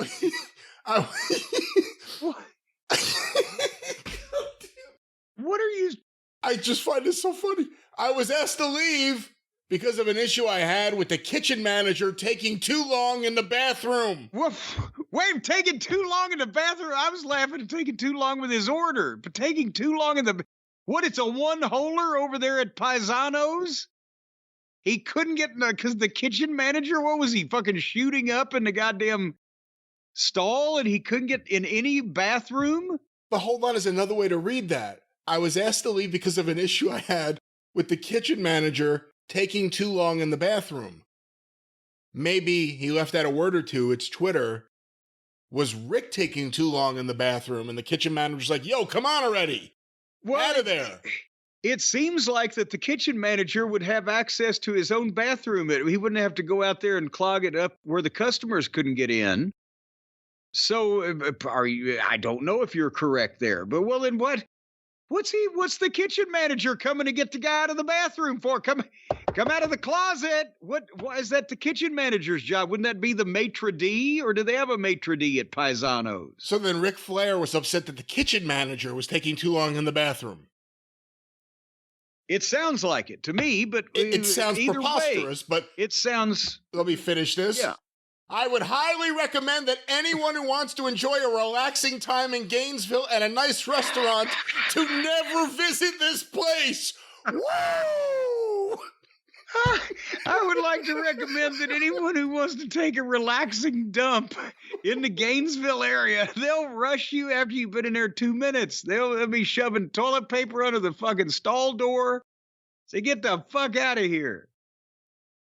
Well, Jim, we have an article. Ric Flair, you can't take him anywhere. Even if he's spending all this money at a pizza place. By the way, that's just stupid money at a pizza place. I've always heard Ric Flair's loose with his money. Now I get it. He's just going crazy at Chuck E. Cheese. Just throwing What money. is the goddamn most expensive pizza that you can buy? Is there a $50 fucking pizza? And that would be 10, 20, 30 of them. What's your most expensive pizza? It's like $12. I'll take 10,000 of them right now. Do you deliver? Do they have the capacity to make $1,500 worth of pizza in such a short period of time? But we have an article here, Jim, from the Gainesville Sun. This is a serious matter. From the Gainesville Sun by Alan Festo. Alan Festo. Pisano's owner says, there's a quote, evidence clear after Ric Flair asked to leave Gainesville restaurant.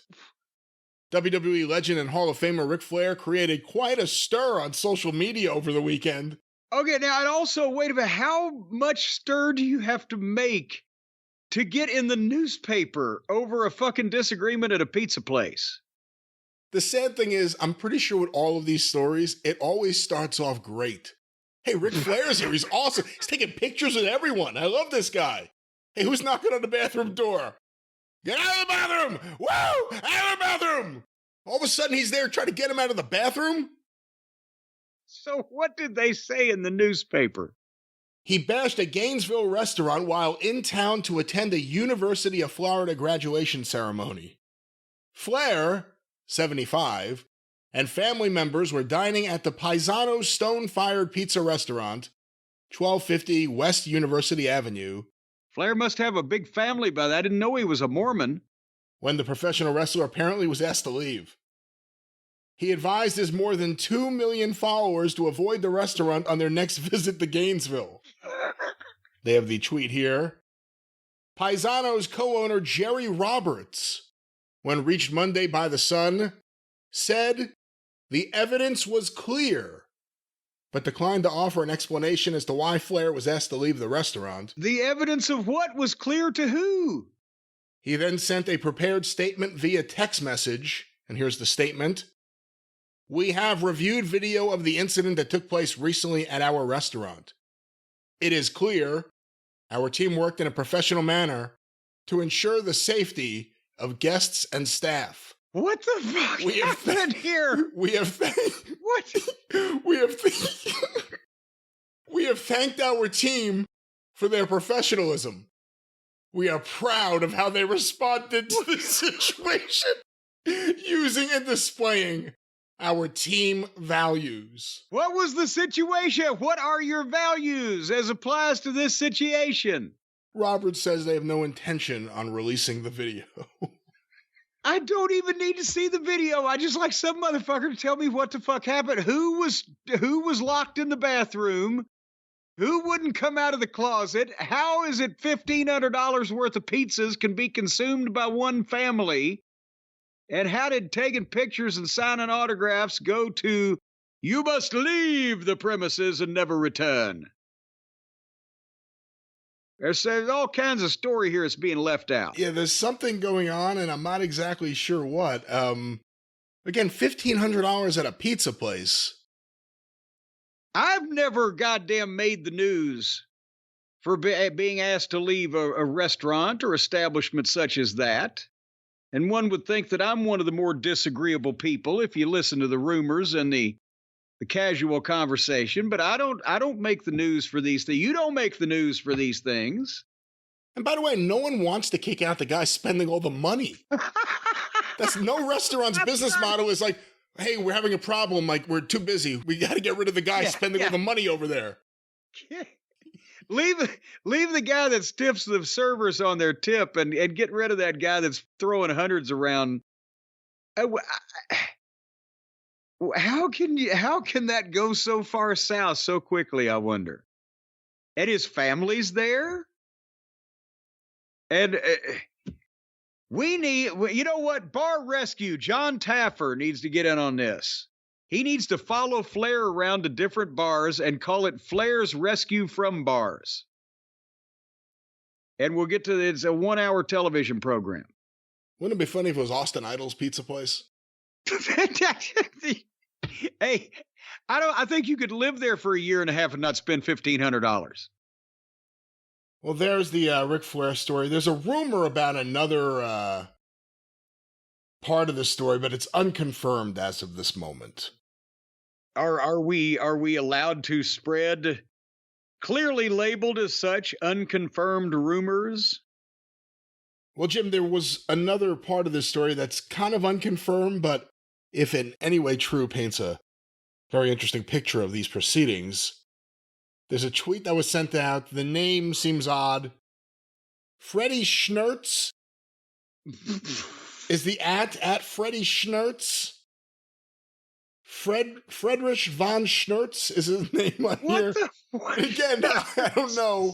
People do interesting things. How in the world do you expect a guy named Schnertz to be a liar? I'm the manager of Pisano's sister location off Archer. Mr. Flair was being drunk and disorderly. He wooed directly into a blind grandmother's face. Oh. Let me try that again. Wait. He wooed directly into a blind grandmother's face. After being confronted, he picked up furniture and swung it menacingly. What? We love Rick, but he was boogered. He wooed into a blind grandmother's face? Maybe she wanted a picture. But how would that do her any good if she got a picture? How would she have known to ask? Maybe she said, I've never been able to see you. Can I at least feel your breath? Can you? Well, no wonder she's probably snookered now, but can you imagine if you were some blind person and suddenly, without warning, Ric Flair wooed an inch from your face? Well, again, this may or may not have happened, but something happened to Piesanos that was so bad they won't release the video, but they're proud of their team for standing up for themselves. How can you dispute the word of Frederick von Schnickelgruber? You can't take Flair anywhere. Well, that's the first Ric Flair story. The second one, and there's more? I'm just seeing this a little while ago, but I've not read it yet. Ric Flair appeared on the Jackson podcast, if that's how you say it, Jaxxon. And Flair, during that interview, said that doctors informed him in late 2023 that he had a heart attack at some point within the last 2 years. And What? And he believes it happened during his last match. Oh, for God's sake. Here's a quote. I went to get what's called a calcium scan, which I've never had before, because a couple of guys died in our business of heart issues, so it kind of scared me. They give you the nuclear stress test, shoot you up with the dye, put you on the treadmill, everything. It's 2 days of 3 hours of tests. Holy shit. This is 6 months ago. The guy takes me in, and if you look at your heart like a round pie, there's a piece of my heart right here, this big. It's black. It's gone. The guy said, you've had a heart attack in the last 2 years. He said, have you passed out in the last 2 years? And during my last match, I passed out 3 times. Oh, Christ. And I thought it was because I was dehydrated. Oh, well, that happens to me all the time. So I went into the locker room with Kid Rock and Taker and just drank 2 bottles of Gatorade and went back out to Kid Rock's place all night long. But I had a heart attack. Which really makes what was a pathetic and awful idea and event look even worse in retrospect. Well, and everybody thought when they were looking at it that they were watching him have some type of attack and or die. And that's why I remember we chose not to talk about that event because, I did not want to have to look at that and give my honest opinion on someone that I cared about. But everybody has to quit doing pretty much everything at some point, including breathing. Why rush the shit, right? Quit doing some of the superficial shit so you can just stick to contributing your energy to the more important shit, like breathing. I mean, if part of his heart is black, that kind of indicates that his heart's not doing as well as it could be doing at this current time, even though he didn't die of the heart attack, doesn't it? Maybe this is some kind of new way to promote woo energy. Oh, come on. You mean to say make your heart go black? Woo! Well, no, woo energy will bring your heart back from the dark side. Bring your heart back from black. Woo! It could get Flair, Amy Winehouse, and well, you never know. And fucking AC/DC. They could be back from black in red from the black of the back. All right, well, that's the Ric Flair heart attack news. So turns out we almost did see him die. And again, with the same comment I made with the Lawler news is that I thought everybody was making a big deal over, not renewing an announcer contract for who is in effect a retired announcer. But at the same point, maybe at some point, people are going to have to refuse to let Rick damage himself on their dime. I'm not talking about appearances or, he can pitch wings or drinks or whatever, but he can pitch a little woo, whatever, but not get in the ring, not be physical, not have another fucking heart attack. Or somebody's got to pry him out of the bathroom sooner or later.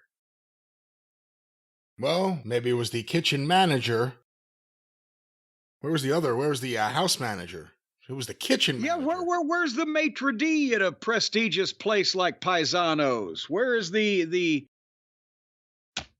all the other people besides the kitchen manager that ought to be dragging somebody out of the bathroom? So we don't even know. See, that's the thing. So unwieldily worded. That's the thing. It's either Flair locked himself in the bathroom and they couldn't get him out and it became an issue, or the manager was in the bathroom too long and Flair was either waiting to use the bathroom or was so offended by this while sitting down that he got up and said, "Hey, I spent $1,500 here, not for you to use the shitter.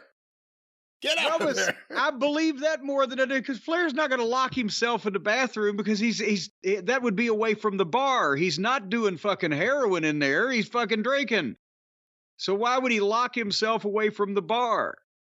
But why would the kitchen manager go in the only receptacle that's available to the fucking...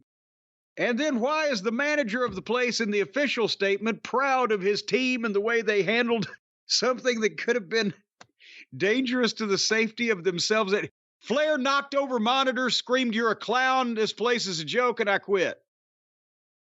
And the people were scared for their lives. That's the only thing I can figure. You know what causes this whole thing, don't you, Brian? Vodka and cranberry sauce? Well, no. Well, that could have a contributory cranberry factor, juice. Cranberry sauce. Vodka and cranberry.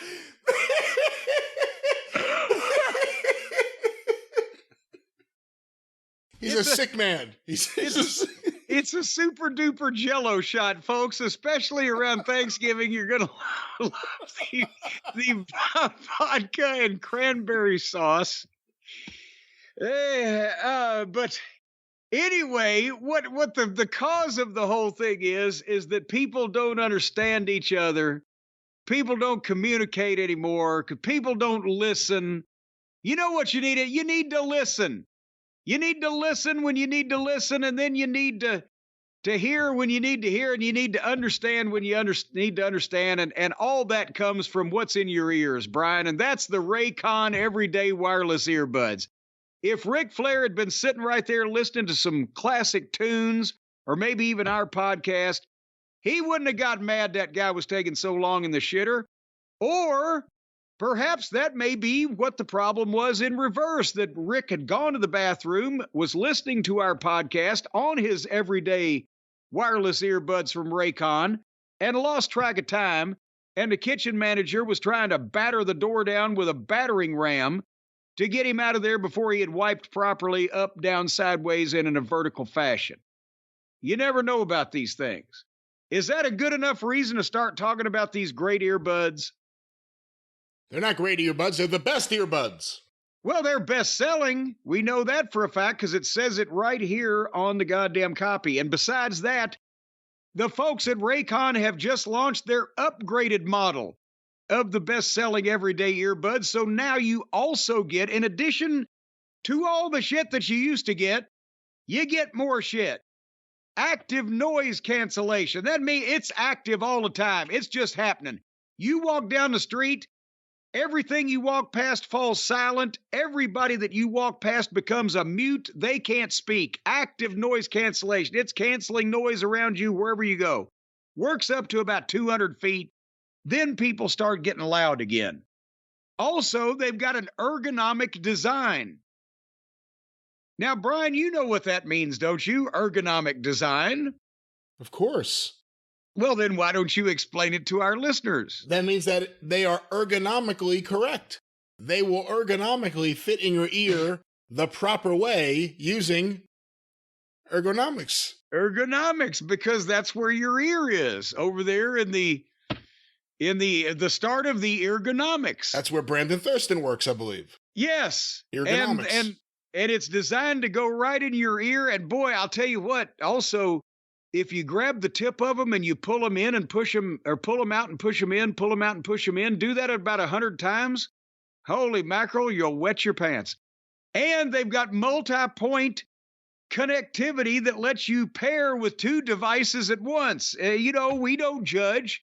If you're free and easy in your private life and you want to pair with two devices at once, one in the front, one in the rear, both up top, it makes no difference to us, and you can do it now.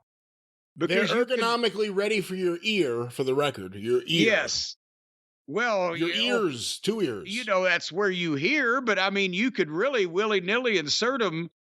They're insertable because they're ergonomic, so you could put them wherever you want, but you're not going to get a lot of fulfillment because they're so small because of the space-age technology. And they're now available in a variety of vibrant new colors to complement any and all skin tones.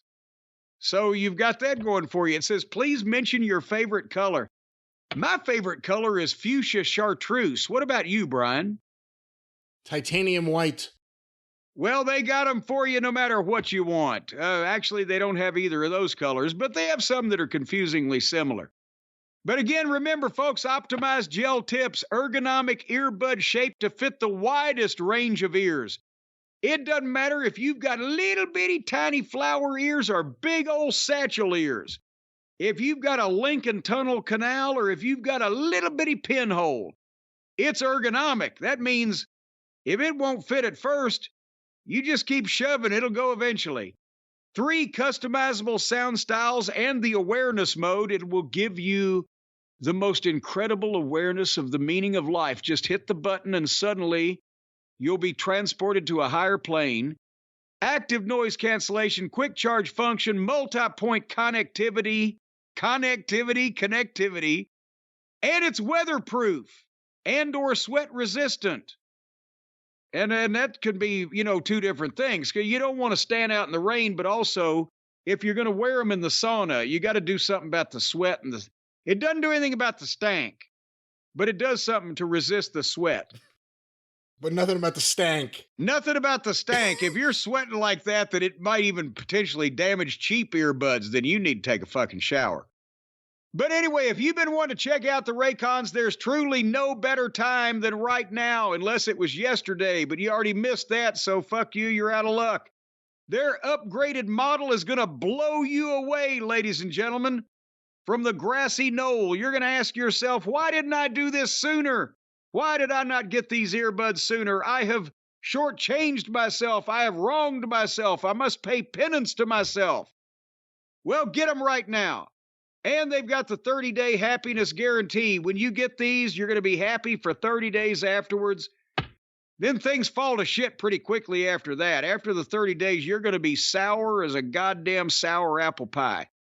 Go to buyraycon.com. You'll be happy. You'll continue to be happy with Raycon.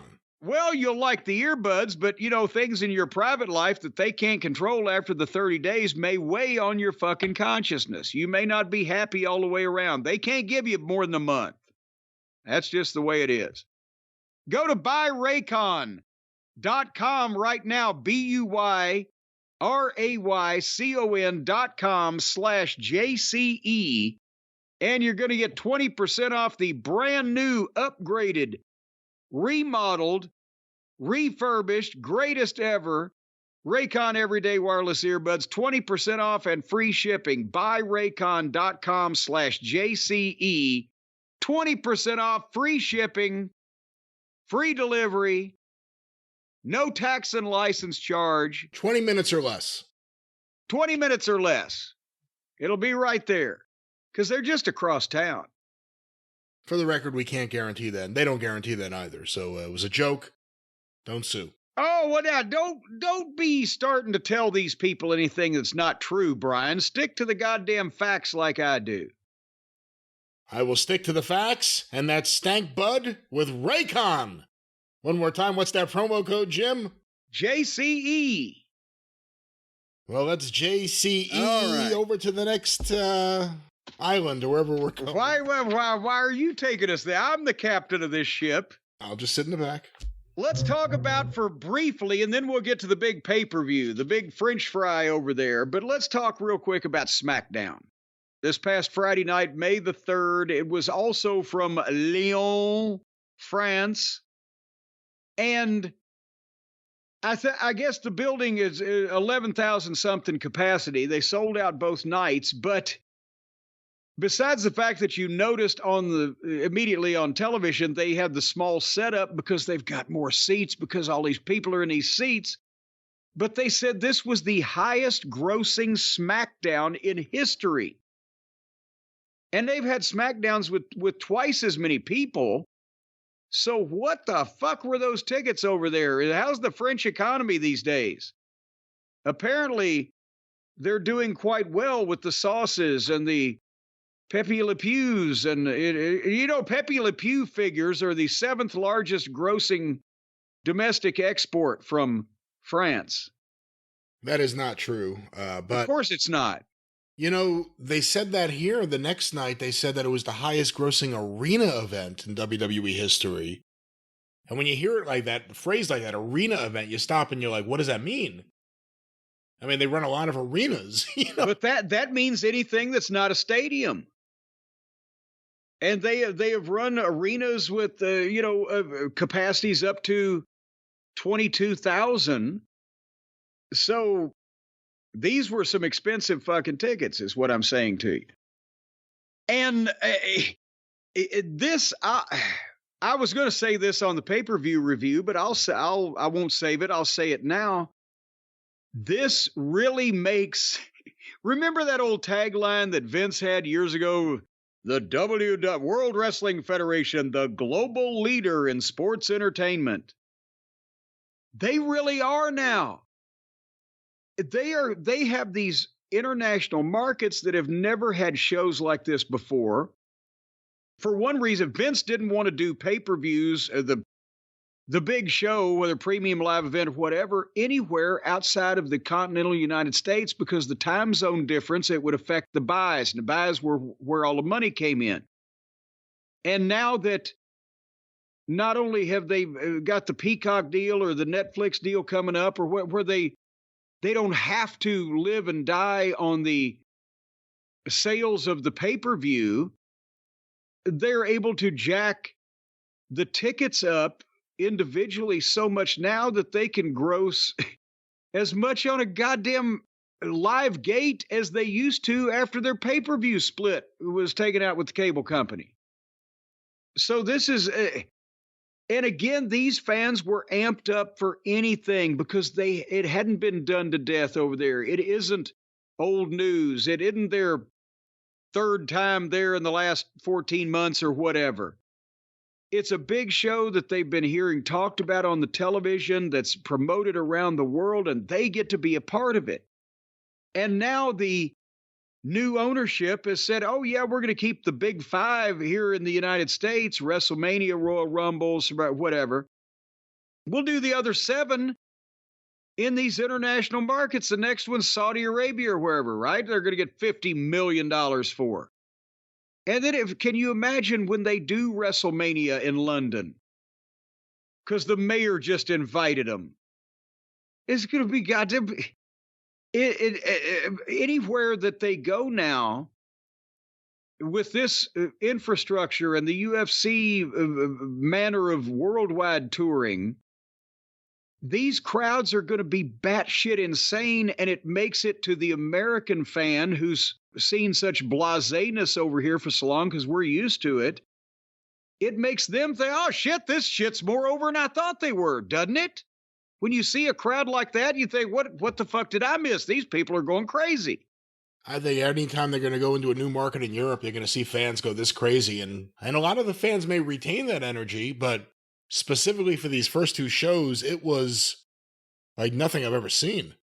Yeah, and when Vince did do the international tours, when he started that in the 80s, and then more so in the 90s when business domestically was down, it was still a thing where go and do the house show, boom, and on to the next town, and let's ride it. And guys were in Germany for fucking 2 weeks or whatever.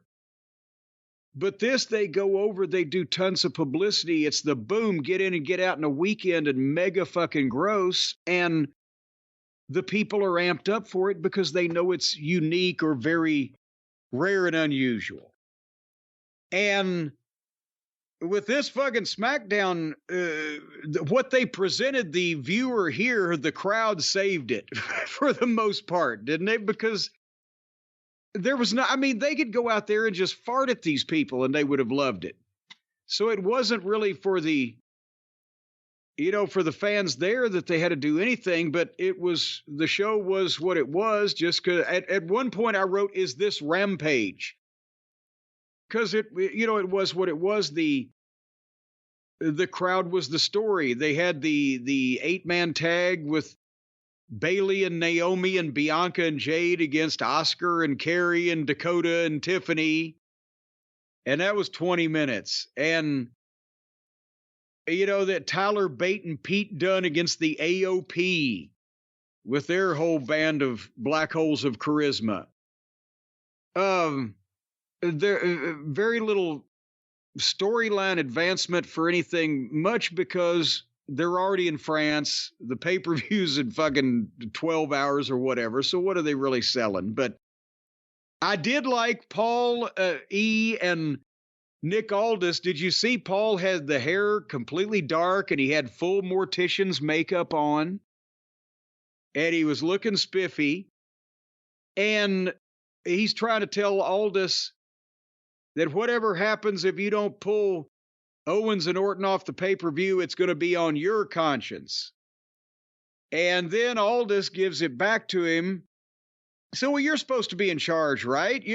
All the communication of the bloodline has to go through you. And Paulie let it slip that he hadn't talked to Roman Reigns since WrestleMania. And then his face, wow. So Aldis says, so you mean when Roman Reigns pulled out of the draft, that Paul says, yeah, I pulled Roman Reigns out of the draft. I can't subject Roman Reigns to bloodline chaos right now. And so Aldis told Paul if he could pull Roman Reigns out, well, then try to pull Owens and Orton out of the tag team match. But now, Brian, this is where I was going with this. Roman Reigns didn't call his own shot. Roman is ignoring Paul, and Paul pulled him out of the draft, hoping that no one would notice. And this can't be good for the future relationship between Roman Reigns and Paul, can it? And that makes sense. No one would notice that. I love this segment. Aldis is so great. And it began, what was the first thing he said? Like, permission denied. He just yelled at him. Yeah, request denied. Whatever he said to him. And it started with that tension and then the revelation. And both guys were so good here that He hasn't talked to Roman since WrestleMania. The Bloodline stuff remains the only thing on SmackDown worth watching right now. Not to take anything away from LA Knight. But an ongoing issue amongst opposing sides of people and et cetera, and what's going to happen. Yeah. But then we flowed into, continuing with Paul Lee and Orton and Owens, we flowed into the RKO show at the top of the 9 o'clock hour.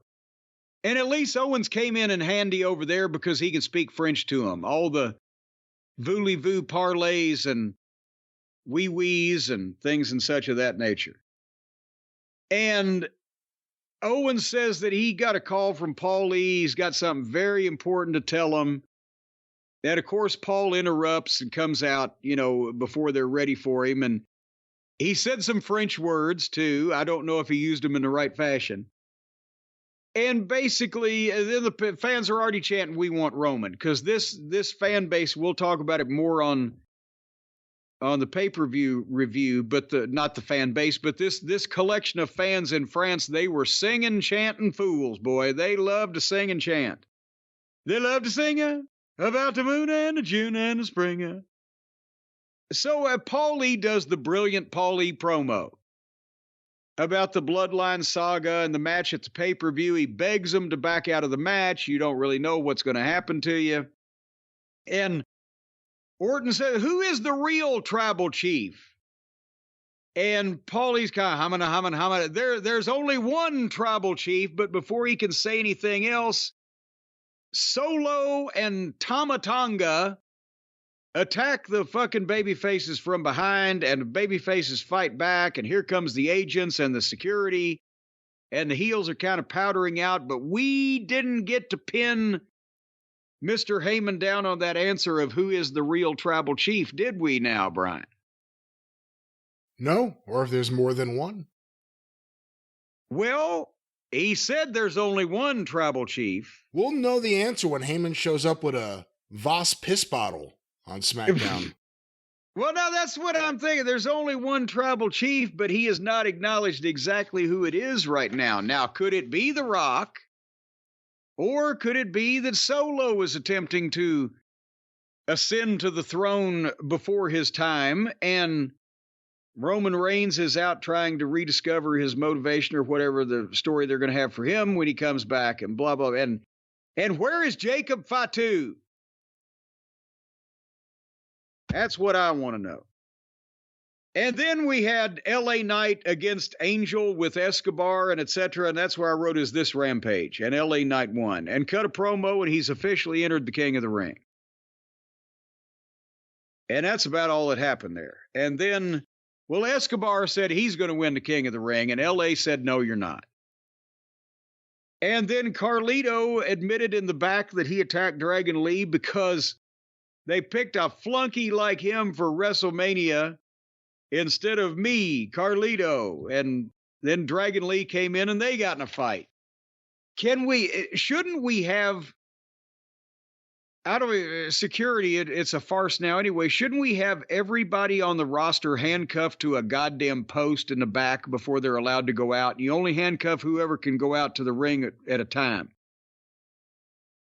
15 fucking backroom brawls in the same wrestling program every fucking week from every company. Why are we doing this still? That's not rhetorical. I'm asking you. I demand an answer. I'm okay with we're not even reviewing this stuff. We're just talking about why we're not reviewing it because it's not there, why we're watching it. No, well, why are they doing the backstage why blah, are they blah, doing blah it every week? Yes. I don't know. Every week, all the time. Street Profits wrestled Lawler and Theory. Oh, joy, oh, bliss. They've ruined Theory for me. The heels won, by the way, at least. King of the Rings in Saudi Arabia. I wrote that down. I used to get pissed off when the pay-per-views were on the West Coast. I mean, they're 4 hours, 5 hours in a fucking plane. And these fuckers are going to France and Saudi Arabia. I'm glad that I got into wrestling business in the territory days, because elsewise I would have never gotten a wrestling business. Because it was conceivable that you could be in the wrestling business and work full time every day of the week and still only be away from home in some territories a couple of nights and never see an airplane. But boy, howdy, has that changed. All righty. So then finally, the big main event segment was up, Brian. AJ Styles and Cody Rhodes in the ring face-to-face. Did they ever tell us what the reason was? We know the match is happening. Because they're Georgia boys.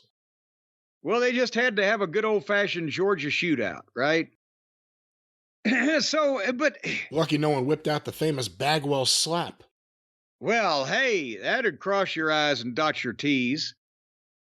But this was just so the people could see him that night. And, a little promo for the television viewers for the pay-per-view the next afternoon at 1 o'clock. But when you watch Cody walk to the ring, he's a star. Because he's got the running for office fucking glad handing, the smile, he looks great, the suit. There were so many chants at the beginning, they wouldn't even let him start talking. And then he says, "What do you want to talk about?" in French. And I mean, love is in the room. And whenever AJ would try to speak, the fans at this point, they were screaming and waving and jumping up and down. And finally, they got to speak to each other, and they didn't really need to do much, but they would make a comment back and forth. Everybody, AJ's story is everybody wanted Dusty's son, but I had to prove myself, that type of thing. But I mean, if they had just gone out there and said, blow me, fuck you, these people were chanting and they were lunatics. But anyway, AJ did a good promo, which is not always his strong point, but it was good. Cody had Hall of Famers watching his back, but AJ's beating all of them and he's going to beat Cody. And that's when I think the fans were singing, what was that the fella said? It was Lise vous restez phenomenal, or La la la la la. La la la la la. La la la la la la la la la. 'Tis the season for Tony's Folly. All right. Anyway. And then Cody, responded and says, "Don't tear me down to build yourself up, and may the best man win," type of stuff. And Cody says, "AJ, you're going to be my first," and that's too sweet. And then they go to finger bump the too sweet thing, and AJ slaps Cody and leaves the ring. And suddenly in the back, Orton and Owens were having a pull apart with the Bloodline, and we went off the air. So that was number 2 or number 3 fight in the back in fucking an hour and 55 minutes. But that was the whole show, wasn't it? That was SmackDown. Oh, boy. Hey, but I'll make this comment and then we'll move on. That they don't need to do anything. I said this the other day. Right now, the WWE doesn't need to do anything except don't do anything stupid.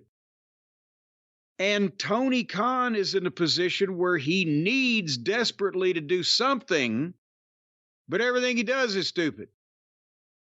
So they've continued to run away with this thing, and you see more than ever after this weekend. My God, I don't know if I'll still be living by the time that the goddamn international market wears off for them. They could run on this for 5 years minimum without having to fucking worry a day about, drawing a house domestically. It's very disheartening for people who were thinking that there would be an alternative that actually had any chance.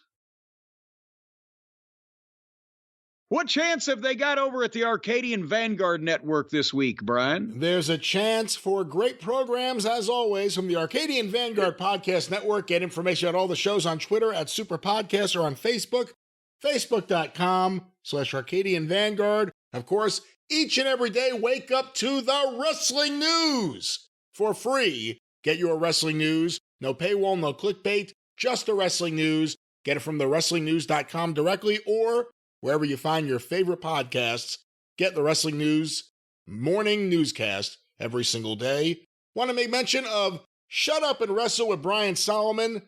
It's had a slew of great episodes. The most recent one, Lou Kippelman is his guest. Hear that today. Hear Kippelman at suawpod.com. Or look for Shut Up and Wrestle with Brian Solomon, wherever you find your favorite podcasts. And of course, the 605 Super Podcast, The Mothership! It's late in the day. Go through the archive, 605pod.com. Available wherever you find your favorite podcasts. The Mothership.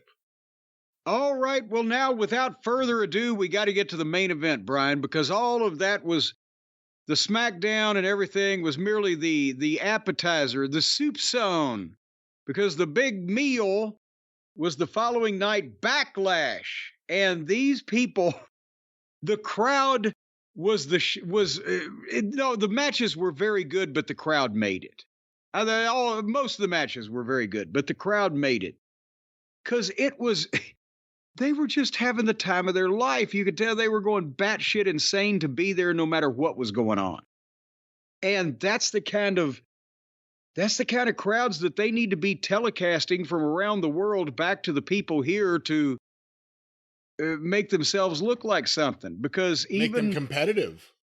Yeah, well, the fans, because they're going to teach them something. Oh, we got to do this shit too, because they look like nattering nabobs of negativity compared to these people. I mean, you go back and you look at the footage from the 70s and 80s, and people are going batshit in a completely different way. But there was always noise. There was always something going on. Well, that's, what these people are, because it's, as they used to call in the business, virgin territory. When you opened up a market that hadn't had live wrestling in years, it was virgin territory, and the people would start reacting again like that because they were starved. And anyway, what was Cincinnati like when Mid-Atlantic opened up?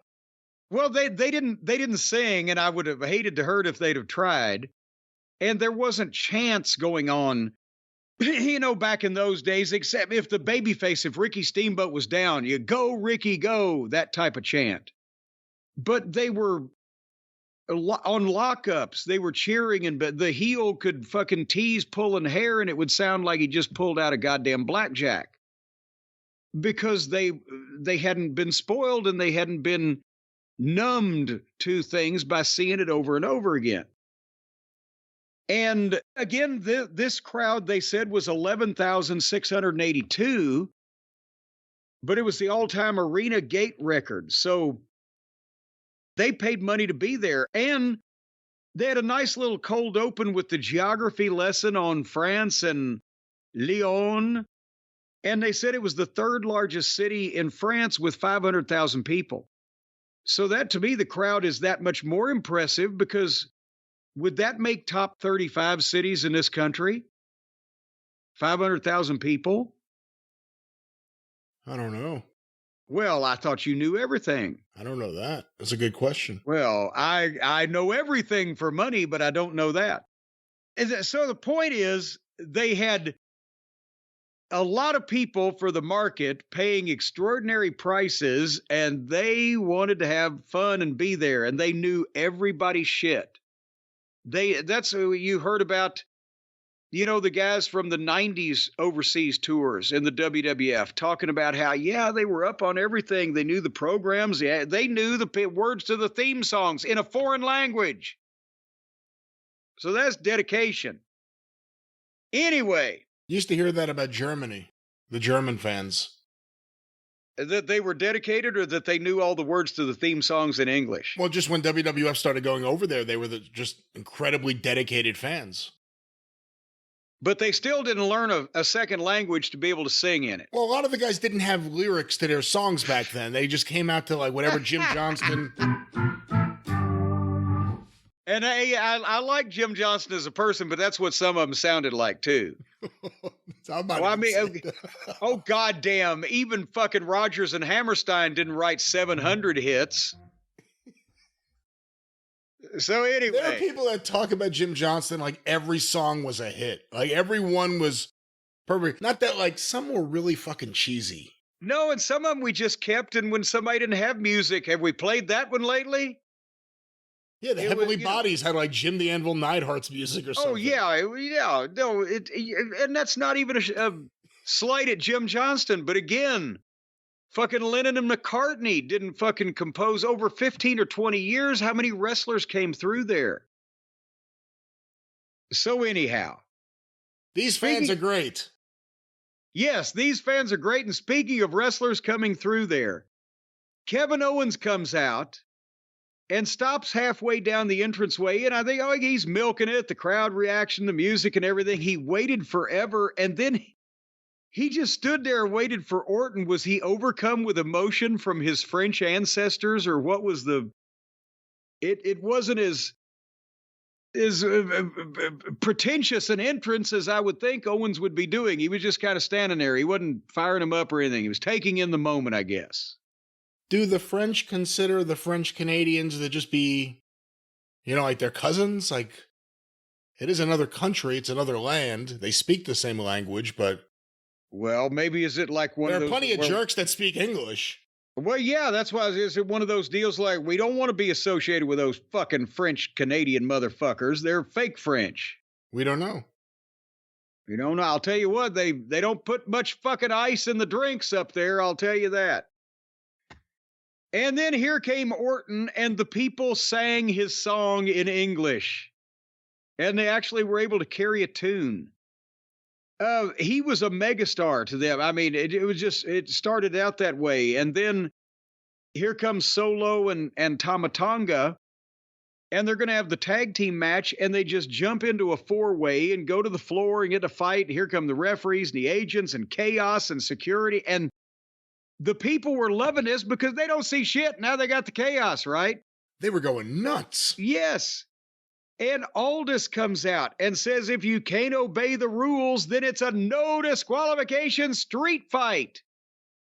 But it wasn't lazy booking, because that got an incredible pop. And in a situation, this is where you give it to them.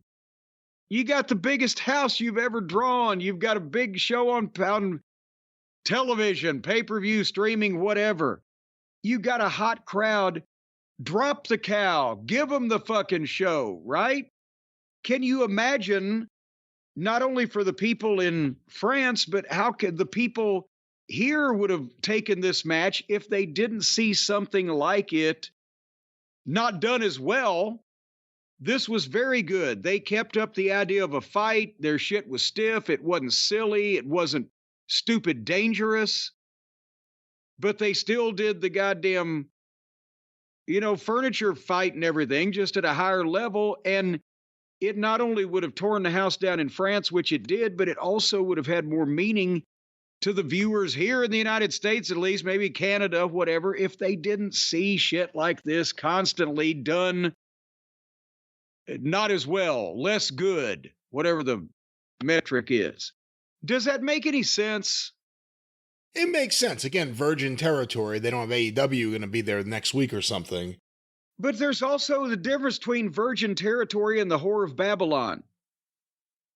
So there's a big difference between the virgin territory and the Whore of Babylon. Yes, can we? There's a lot of branches of the Long Island Railroad in between those two stops. Boy, howdy! I'll tell you what, train after train has gone through that tunnel. Ronkonkoma. You can't go once a year with a street fight, but you can't, like the same thing with the backstage assaults. You can't have 3 in a show or 4 a week or whatever. It just diminishes what the people who have this called for it. There was an issue, there was a crowd, there was a gate, there was remuneration. You're not building Lyon, France for a return house next month. Give them the blow off. Right? This is where it works, and it would have worked on television even better if we didn't see so much like it done more poorly. But, they did do the furniture, but not to a ridiculous degree. But people had to fall through the tables. They got good heat on Owens at one point. Then Orton had a big comeback. Then they stopped him, but he hit the RKO out of nowhere on the desk. And they, at one point, you can't control Owens from his demons. So at one point he hit Tama Tonga with 4 chairs, a total of 6 times, and then set up the chairs. So he ended up brainbustering him through the chairs. That, was needless in my opinion, because somebody could be fucked up. But the place went batshit. And Owens covers him, and the referee gets pulled out by another guy, and it's Tama Tonga's brother, Tonga Loa.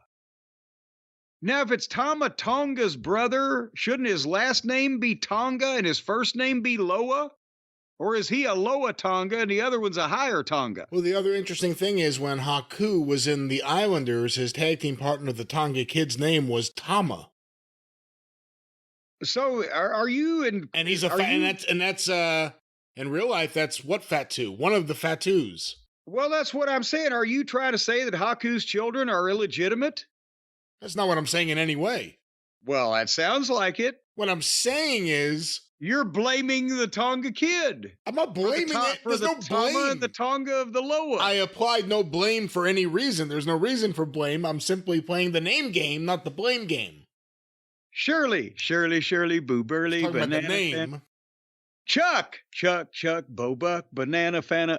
Yeah. Let's do Stan. Okay, so anyway, Paul E. was shocked and amazed by that the brother came in, and the new guy hit Randy Orton with the stairs, and Solo spiked Owens and pinned him 1, 2, 3. And again, I said, great fight and the right place to do it, and they kept it serious, etc., etc. But where's Jacob Fatu? Can you imagine the day? Because, Tama Tonga, he looks good. He's in good shape. This guy, okay. But this is like giving us the garnish and the parsley, and we need the fucking sizzle and the steak. Well, 2 things. One, so far we were hit with 2 surprises expecting Jacob Fatu. Tama Tonga and Tonga Loa. By the way, both guys, specifically Tama Tonga, because he's been there longer, were kind of not thought of as highly as some of the other guys in New Japan. Look at how well he's been used since he got to WWE. Who's a bigger star now?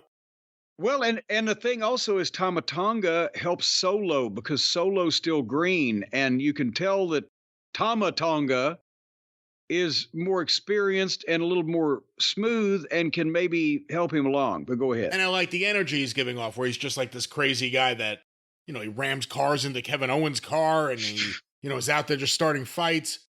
We don't know when they're going to do Jacob Fatu, but the other thing is, we also don't know if Jacob Fatu's past may prohibit him from traveling overseas. Ah, yes. Well, no, but France, they'll take anybody, won't they? But now everyone's sitting here waiting for Jacob Fatu. Now it's kind of a...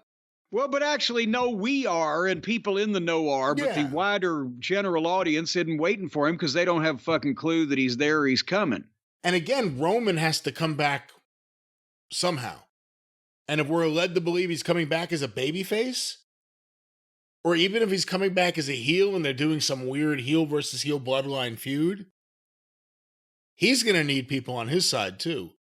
It would be a little weird if it's the Usos right away, just because of everything that's happened. Yeah, but at the same time, Jacob Fatu is the meanest, wildest looking, dirtiest, fucking craziest, most impressive one. Of all these other guys are clean as shit, right? And they're groomed and they don't scare people. Jacob Fatu's scary. What would worry me is this. Right now it's working, and Heyman's playing his role really well. But if you add another guy that audience has never seen before, all of a sudden you have a stable of 3 relative unknowns to that audience, and one guy who's only been there a little while. Yes. I almost feel like Jacob Fatu could get lost in that a little more than he could if he was just there with someone who had a little more... Well, that's why I'm saying he should have already been introduced in this mix rather than these other 2 guys. I don't know. We'll see where it goes. But I would have shown him the most impressive Samoan first. And nobody has raised the opinion that Tama Tonga or Tonga Loa or Solo, either one is more impressive, especially on first look when you don't know what to expect, than Jacob Fatu. And again, now we have 2 of Haku's sons as part of the Bloodline that makes you think maybe there's a chance Haku will be involved in some way. Not that he's going to wrestle, but just as a character in the overall arc. Well, we'll know if people start walking around with missing noses. That must mean Haku's close. That was Jim that said that, Haku, if you're listening. Oh, we love each other. All right, the next match that was going to try to follow this chaos, well, that's where they stuck the women's three-way. And everybody, I don't like the three-ways most of the time, whether it's men or women. They did one right the other day, and otherwise, I like Bayley. I'd like to see her against Tiffany one-on-one maybe. I'm willing to give Tiffany a chance. I'm not sold on the glowworm here. But, but basically that's what happened is that Bayley and Naomi eliminated Tiffany from competition with a double team move, and then Bayley and Naomi got in a fight for 15 seconds, and Bayley hooked her 1, 2, 3. But I will say, coming good out of this match, Brian, and maybe this is something we can discuss, Samantha Irvin has sold me, or won me, or bought me, or she's got me in her camp. She ain't buying you, I'll tell you well, that. Whatever the term is, I'm a Samantha Irvin fan now. The inflections, the facials, she's standing there, she's doing a good job. I wanted to praise her there. They're presenting her really well. They're making her almost an attraction. And also, from what I understand, I guess the previous regime had her tone down a lot of her, I don't know what you want to call it, exuberance, her personality as a ring announcer, whatever you want to call it. They had her tone it down.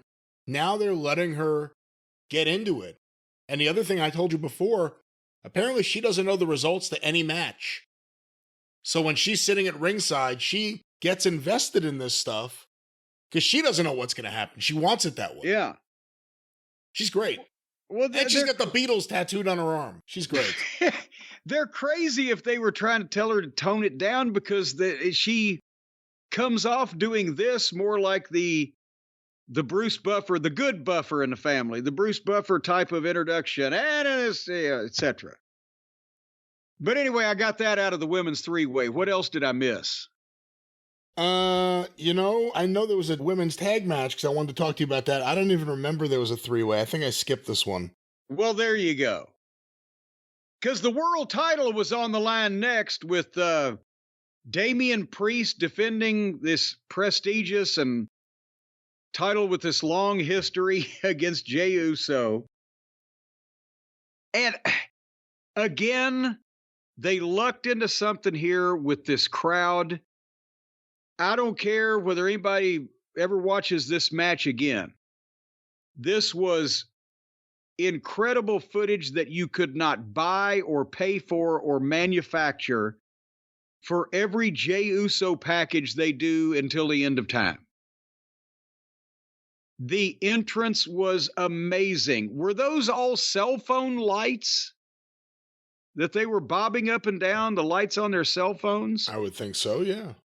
If you didn't see this, folks, the whole building turned their cell phone lights on. They're playing Jay's, music, rap music, whatever the fuck, but they're bobbing up and down with the cell phone lights and the people waving their arms and they're yeeting. And Jay comes down for all the way from the cheap seats up at the top, all the way through the crowd. And the people are loving him, and the whole place is shaking. The hard camera up in the stands is shaking with this reaction going on. And that's why I'm saying, whatever else that happened from this match, they got footage that they couldn't have gotten under any other circumstance that makes him look like the biggest star in the fucking business. That entrance was, you couldn't replicate that if you tried, could you? No. And again, it's one of those things, we're not big fans of him in the ring, but he's super over with them, his catchphrases, and again, a special crowd. But that was a really special entrance.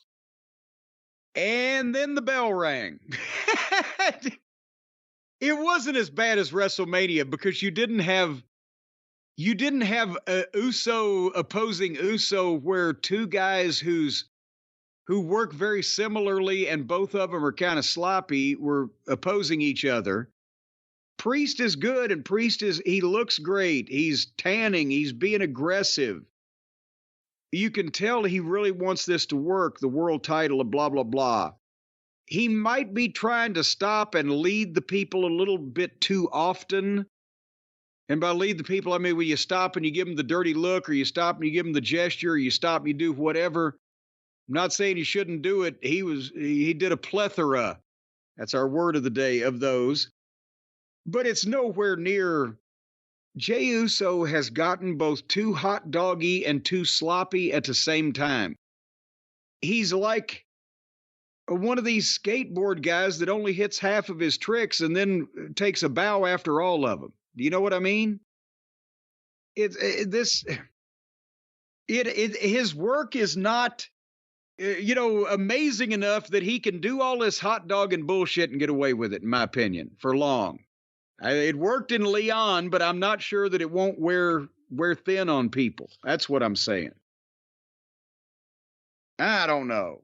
To me, the other problem is, and I've always liked him, but specifically here, whether it was just the whole presentation, the outfit, and whether it was the match, whatever it was, Damian Priest doesn't feel like a world champion to me yet.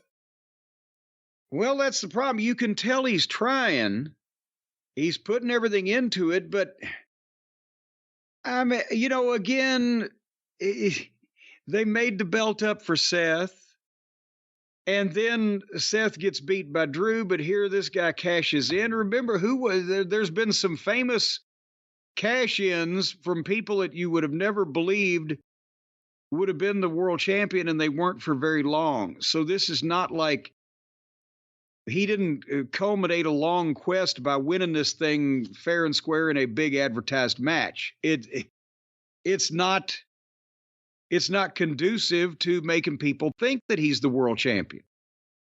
But he's trying. You brought up Seth. Did you see Seth and Becky were at the Kentucky Derby? Yes, and somebody on social media said, and I agree as a Louisville native, it's an amazing accomplishment when you can say that Becky Lynch had the ugliest outfit at the Kentucky Derby. She looked like she was in a fucking can of biscuits that had popped in half. Well, everyone was talking about it, but also Seth Rollins shaved. Who knew he looked like Ed Norton? Hey, no, not that Ed Norton, the other Ed Norton. But I didn't see any clip of him walking. So we can't tell how good he was walking. I just saw the clip of them standing there. Did anybody get a walking appraisal? No. Unless they had a cart, he did some fucking walking. Churchill Downs is goddamn huge, and I know they were guests. They probably got driven in, but the neighborhood around Churchill Downs is not what you would call posh, to say the least.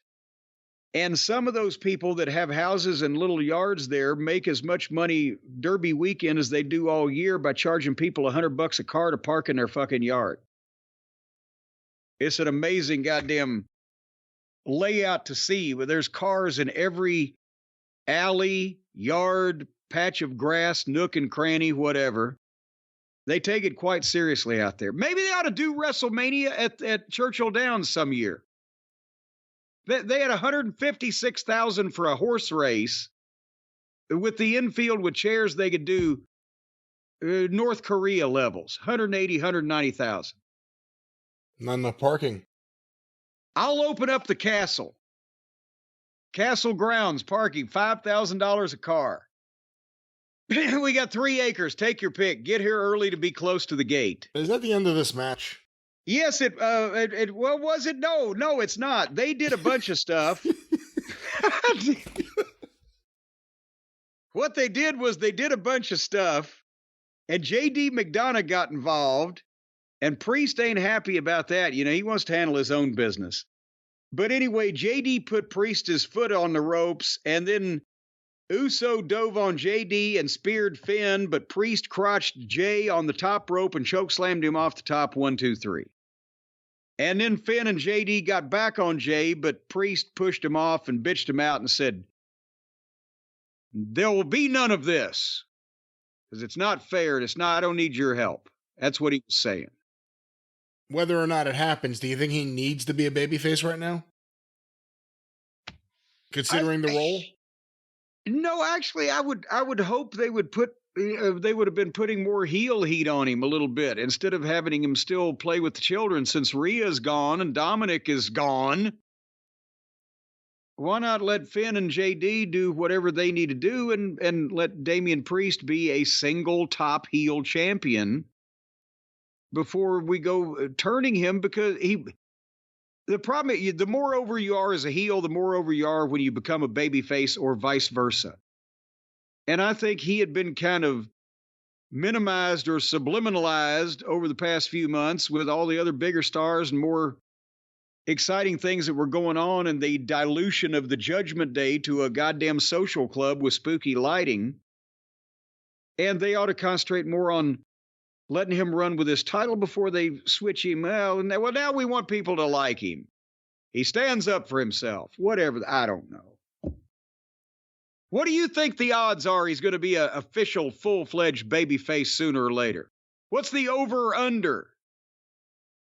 I think it will be over if they do it right, and it'll be under if Tony Khan books it. So over if they do it right and under if they do it wrong. Well, you know, Brian, you can make money with that prediction. Just right there, you can make money with that because you can go right now and you know how to download those fancy new apps they got these days, right? I could do that.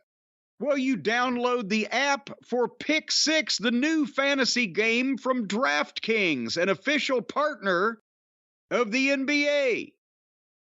Now, they can't be fully responsible for the NBA, folks. If your favorite team loses, don't blame DraftKings, but they are a partner. And with the new Pick 6 fantasy game app, you just download that. And the NBA playoffs, I guess, are going, they're going to be going on for the next, 3-4 months now? Well, not that long, but the Knicks start tonight. So, next round. Well, they could nick one. But the thing is, these playoffs go on forever, and there's a lot of overs and a lot of unders, a lot of more and a lot of less. So what you do is you pick between 2 and 6 players, and you choose if they're going to have more of a stat or less of a stat. More rebounds, more points, more assists, more than who you say, more than who the other guy says. That's who I say. And then you track your picks, and you play against those other people who may or may not know shit from apple butter about this subject. And you get a shot to win huge cash prizes. Those huge cash prizes are just plain big. So right now, you download the DraftKings Pick 6 app, use the code JCE, that way they know we sent you, and you're with the cool kids, and then you start winning money. Just say, little Farquhar over there is going to have more than 3 rebounds, or little Pismo on the left is going to have less than 6 points. And with a name like Pismo, he probably will. Or you can even pick on whether, one guy's going to break more or less than one leg. And just a variety of things. What about the home runs? The home runs. What about the touchdowns? Touchdowns. The hat tricks. Hat tricks. And other so much words more. And phrases. And I don't know how they apply to real sports, but you do, folks, and you can pick them now. More or less, under, over. The choice is yours. The crown is yours. The money will be yours. That's the code of JCE only on the DraftKings Pick 6 sports app thing, fantasy game. Just start downloading now. But now, if you have a gambling problem, that's a problem gambling, and that's not a problem that's actually a problem stopping gambling. The gambling is no problem. It's the stopping of the gambling that may be the problem. Do we have a recorded announcement that will help these people before they go to the poorhouse? We certainly do. Here's an announcement for people who are currently struggling with gambling. You're fucked. No, let's go to this. Call 1-800-GAMBLER. 18 and over in most eligible states. Age varies by jurisdiction. Eligibility restrictions apply. Pick 6 not available in all states, including but not limited to Connecticut and New York. For up-to-date list of states, visit dkng.co/pick6states. Void where prohibited. See terms at pick6.draftkings.com/promos. You know, it's a great selling point to have for people in New Jersey. Well, for people in New York and Connecticut to get them to New Jersey because it's not available there, according to Fred's announcement. You know, is that a real motherfucker? Fred? Yeah. Yeah. Yeah, well, he's got to be He's a hard-working man. He's a hard-working guy. He's got a family. No, he's an owl voice, artificially intelligenced voice. He doesn't have any human emotion in that voice. There's no gravel in that. There's no sorrow. There's no heartache. He's never experienced love and anger and fear. You can tell in the voice that he doesn't have there. That's a fake voice.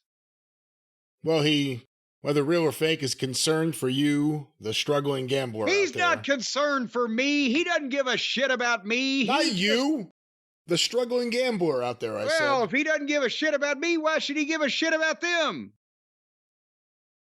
All right, well. You know what else I gave a shit about? The next match. Because the next match was for the women's tag team title with Asuka and Kerry against Jade and Bianca. And I am fascinated with how that they are pushing Jade Cargill, how that they're getting her over, how they're hiding the weaknesses, accentuating the strengths, etc. And I wanted to see the next chapter in that, so I did pay 80% of attention to this match. Did you watch this match? I certainly did. I wanted to see how Jade was going to do in there. I'm a fan of Bianca's. I'm a big fan of the Kabuki Warriors. They're so committed to their act, and I call it that because it's an act for them, that they never break. And in this specific match, I thought Kairi Sane was going to break in half a few times. Well, and I think that's why they gave them to Jade for opponents, because they're so small she can just pick them up and just throw them away. Well, that finish. I'll let you talk about the finish. Wow. Well, but here they've got something with Jade Cargill and Bianca Belair. Are they what we have never had in women's wrestling? Are they the Road Warriors of women's tag teams? They look fucking great. They're wearing matching colors, even though the outfits are different, but they're wearing matching colors. They look great together. Between Bianca being jacked up through the arms and Jade being bigger than everybody, they can throw these girls around. They can be physically dominant. And I like Bianca better when she's with Jade, because I've told you, her entrance, the skipping and the twirling the hair and the smiling and it's off-putting to me. I hate the music, I hate Bianca Belair's entrance. I love Jade Cargill's entrance. She looks like a superhero. She looks like a fucking star. The camera angles, the pose, the whole 9 yards, the pageantry of the thing, the music. Yeah, great music. And now they look good together because they're wearing the matching colors and they've got kind of a team motif going on.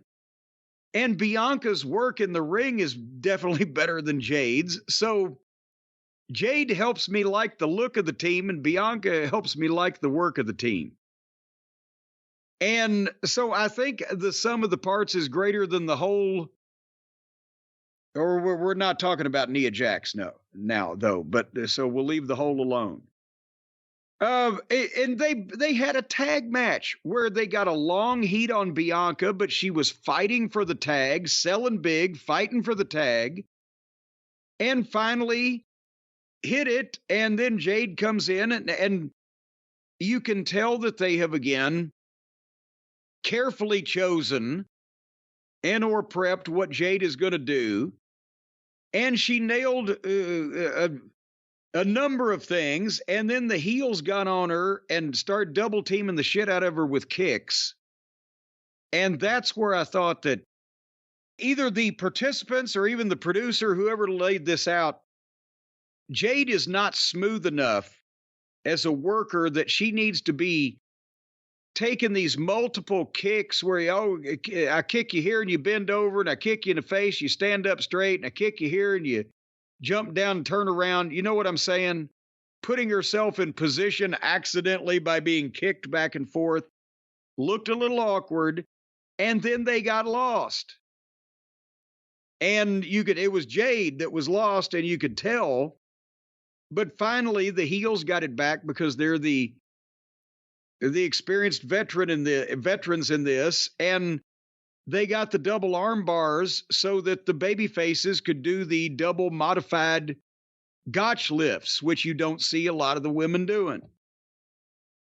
And anyway, then boom, boom, boom. Jade gave Carrie her finish, which was, I can't remember the exact chain of events, but she lifted her up upside down, threw her up on her shoulder, spun her around, threw her up in the air, caught her by the arms, and then gave her the fucking face plant like Beth Phoenix used to use. Boom. And that was, the poor girl only weighed 100 pounds, but still that was some coordination. And then Bianca hit her finish on the other girl on top of the first girl, and 1, 2, 3. And we got new champions. And they need to be the champions. They need to have the belts. They need to keep coming out and looking like the super team. And except for, what was it, a minute there when they got lost and Jade wasn't sure what to do, and you could kind of tell if you were looking, they've made her look like $1 million the past couple months, whereas she was in AEW for 2 years, and it's kind of like the rib, like, here comes Jane again. Not to compare Bianca Belair to Barry Windham, but just using her as an example here, or using him as an example here. And I think Bianca Belair is fantastic. But I think that's a better comparison. Not the Road Warriors, but Luger and Windham. Okay. Jade's more like early Luger. You put her with these people, hope she learns something, hope she learns how to do a match, how to think about a match. But you put her in there with someone who could work, someone who could really work circles around most of the women on the roster. So I think that's more the way I see it than the Road Warriors. Well, I was looking for the big, dominant, all they need some spiked shoulder pads. And maybe, who's going to have the mohawk, Bianca or Jade? No takers, eh? No takers. Well, and we're not even talking about him. But yeah, so I like that team. I'm interested to see what's going on there. And then we came to the main event of the evening for the WWE. What is the title now? The undisputed. Where is it? The undisputed WWE champion or the undisputed world? No, the other guy's the world champion. Let me ask you this. If Damian Priest says he's the world champion, doesn't that mean he's disputing that Cody is the fucking undisputed champion? Cody was the Universal Champion. But they quit saying that. Right. Who's WWE? Which one of them is just not world, no actual body, just WWE? It's Cody. Because the world title is the one that Damian Priest won from Drew McIntyre after he beat Seth and only held it 5 minutes and 46 seconds. But the point of that we've been trying to drive home about, goddamn, just have one champion. Here's another illustration. What do you call the undisputed champion? Well, because what do you mean? What do you call the undisputed champion? We call him the world champion. Well, the other guy's the world champion. Isn't that guy disputing the fucking other guy being the undisputed champion? Who's disputing who here? All right.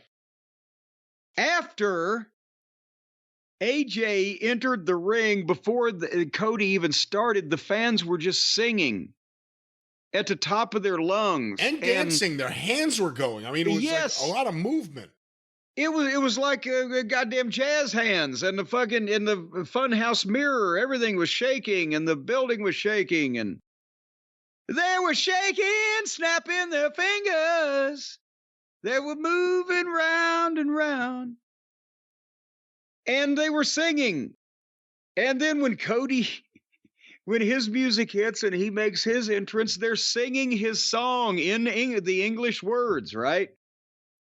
And that's where I realized at that point, if the WWE says, fuck it, we're going to do half of our pay-per-views now that it doesn't matter what time zone they air live in anymore, we're going to do half our pay-per-views around the world for crowds like this. It'll pay premium fucking money and be thankful for the experience. Wow, that sounds swell. So, I mean, this match was excellent. It's two wrestlers, veterans. They're smooth. They can work. They're not going to do anything stupid. They're not going to do anything unnecessarily dangerous. Everything's dangerous and there's risk, but they're professionals and they're not going to do stupid shit. But the crowd also helped put the match over the top too, because they were batshit. But with Cody and AJ, and I'm not trying to be detrimental to AJ's talents when I've said that nobody really wanted to see this match as a big match to pay to see, because everybody knows that Cody's not going to lose it after he just won it, now that everybody's smart. That's something that the guys in the days gone by didn't have to put up with. Well, you could have a challenger the next month and people, oh shit, they'd get worried. Oh my gosh, this guy looks tough.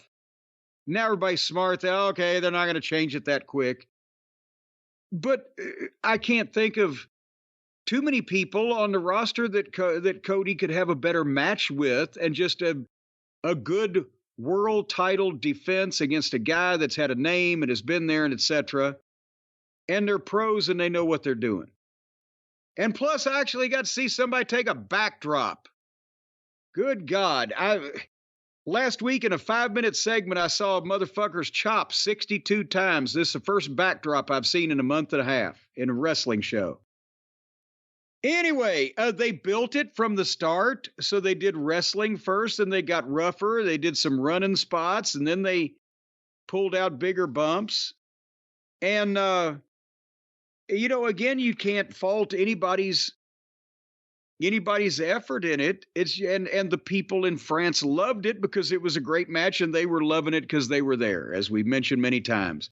At one point, they started chanting "Fight Forever." Do you think Tony Khan is going to take out an ad in French magazines with a discount video game for them? I don't think there's much that could be done to sell that game. If only some people had known well beforehand that game was going to be a bomb. Way beforehand.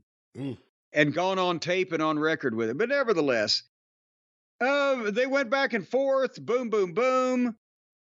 And finally, Cody hit a super Cody cutter from the top rope and then hit the crossroads, 1, 2, 3. Again, great match. It was a contest, no silliness, no burying the referee. Not extensive furniture moving. They weren't on the floor for 5-minute stretches because they're professionals and they have talent. They can do this. They don't have to use the smoke and mirrors so people won't know that they're the shits. And the best part about it, at least in my estimation, the whole pay-per-view was over in 2 hours and 50 minutes. Brian, what were your main event thoughts? Yeah, the timing was good. I mean, it was only a few matches. I thought it was a really good main event. And to me, I have a difficult time with matches where you know what the outcome's going to be. You knew Cody was going to win. There's no way AJ was going to win the title. You need something to pull you into it. And the fans singing for AJ every time he had any offense was incredible. It almost got me to think they could do it. Could be one of those Ron Garvin in Detroit moments where all of a sudden the fans can't believe it. It's happened for them. Yeah. Despite any logic or reason to the contrary. That's exactly right. This has happened in front of us right here. For no good reason. Maybe they have a show coming up in Chicago that they could follow up on. But a really good match. Really, really good match. And the crowd was the story. The crowd made the whole event incredible. And, I don't like the Saudi Arabia show so much in the middle of the day. Beyond any geopolitical reasons. I don't know, the crowd being, not that they're dead, because they'll probably be dead if they don't cheer and boo, but not that they're dead, but They're probably a more reserved culture that is not used to whooping it up out in public over there. But when you see this show in France, and again, it's in the middle of the day it aired here. It aired at 12:30 or 1:30, whatever it was. You know, in the middle of the day, that's the kind of wrestling I could watch live in the middle of the day. Something that lively. It really pulls you into it. Well, and remember, regardless of the time zone, the Puerto Rico show, because they were so fucking into it, because they hadn't gotten a big show. Yeah. And that's where that was the first time we remember they had to use the small stage and entrance setup to get more people in there. And obviously Vince loved the pageantry. And there were points in time where you needed to have the big entrance and block some seats off because they weren't selling anyway. But Vince would have taken the pageantry over the fucking profit. I think the new owners are like, we're maximizing revenue. And it looks, to me, I agree with them, because it looks like the company is a bigger deal when every seat in this entire giant arena is full with a little stage to walk out, rather than, well, I see 10,000 people, but the stage cut half the fucking building off. Yeah, now instead they could return to each one of these places once a year and break the record they set the year before. But that's, they've got England, they got Ireland, they got Scotland, they got Germany, they got France, they got all the other countries that I'm not good enough with geography to list off. But, the Saudi Arabia thing, we know all the various reasons with the politics and et cetera. And also, they just don't seem like, when you look at the crowds, they're cheering, they're enjoying things, but they don't seem like the kind of smart crowd that follows everything and knows the songs, the words, the backstories to all the guys, why they're mad at everybody, like the European fans do. And I think that's, they're going to be able to make a lot of fucking highlight videos off shit they're going to do internationally over the next little while. Well, the fans keep cheering when their favorite soccer players aren't yanked off the field and shot in the head. It usually helps that fan base continue with their jovial cheers and songs and chants. But that was AJ versus Cody, and that was Backlash. Yes, and this has been the Jim Cornette Experience. So we're coming back to do more of these programs on different topics in a few days with the drive-thru, aren't we? That's right, and Ric Flair's on the loose. Vince McMahon's up to his dirty tricks. Tony Khan. Still scared for his life, probably. He can't take this lightly. He needs some attention. I'm sure he'll do something. Well, I'll tell you one thing. I've got to get off here now because I got to call and order me a Piesanos pie. Direct from the bathroom in Gainesville. Piesanos. Can you imagine? It's like a family pizza place. He's in there. Ric Flair's causing problems. And if the story's true about the old woman in the wheelchair who is blind, and he's eating pizza and wooing at people. There's going to be somebody saying, that old bitch wasn't blind. I saw her waving a cab down out of her chair out front.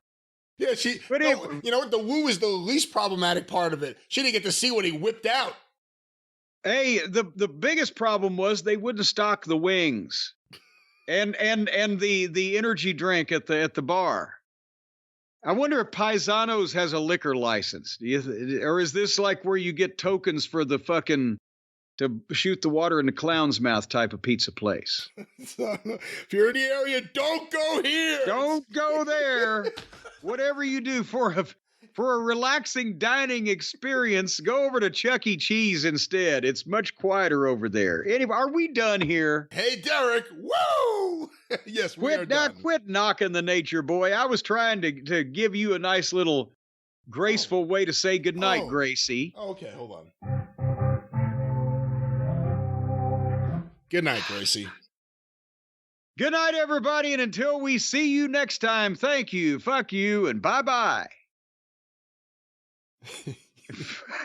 You know what? You had to go with Piesanos and bring that back into my fucking head. Piesanos. His fucking family's in there. Ric Flair's causing an incident. And then like he didn't go easily. That's the problem. It wasn't like, sir, you have to leave. Okay, fine. I'll just go tweet something. Yeah. It's like, no. But one would have thought somebody in his family could have maybe de-escalated it before it got to that point. Yeah, I mean, they were all in town. Think. They were all in town, and there was a lot of pizza. Just a lot of pizza. Maybe it was a fight over the leftovers. Like, who's taking what? You can have 6 pies, and you can have 10. That's why I was starting to think, have you ever seen a $50 pizza? Is there a $50 pizza? No, look, there are like gourmet restaurants in Manhattan where there's like pizzas that are hundreds of dollars, but like that's like a single pie. And again, it's a gourmet restaurant. You'd really have to, it's not easy to get in there. At Pisano, I mean, again, if the average pie, let's just say it's New York prices. And well, hold on. We've got the Google machine, don't we? Yeah. Hold on. We should still be recording. We should. Well, hold. You know what? Turn the tape on, and we'll put an extra. Oh, you know what? I never stopped the tape, so we still have all this. Okay. Looky here. We'll edit it somehow. God damn it. Okay. Brian, I know the show is over with, but how much these goddamn pizzas go at Pisa? I'm typing this in. It's PIE. I got it. Well, I got locations and hours, menu, order. I get order from Paisanos. Yeah, University Avenue. I guess this would be the one. You could build your own pizza, cheese pizza, classic cheese, or create your own pizza, starting at $8.49. The cauliflower crust pizza is $14.49. Well, now look, they're in a nice little strip mall. I see the picture of the place, and they have. Hold on, they have entrees, appetizers, pizzas, calzones, specialty pastas, subs. The average menu. The average price appears to be $18.99 or less. Well, now also, wait a minute. Instead of just pizza, now they have rigatoni alla vodka.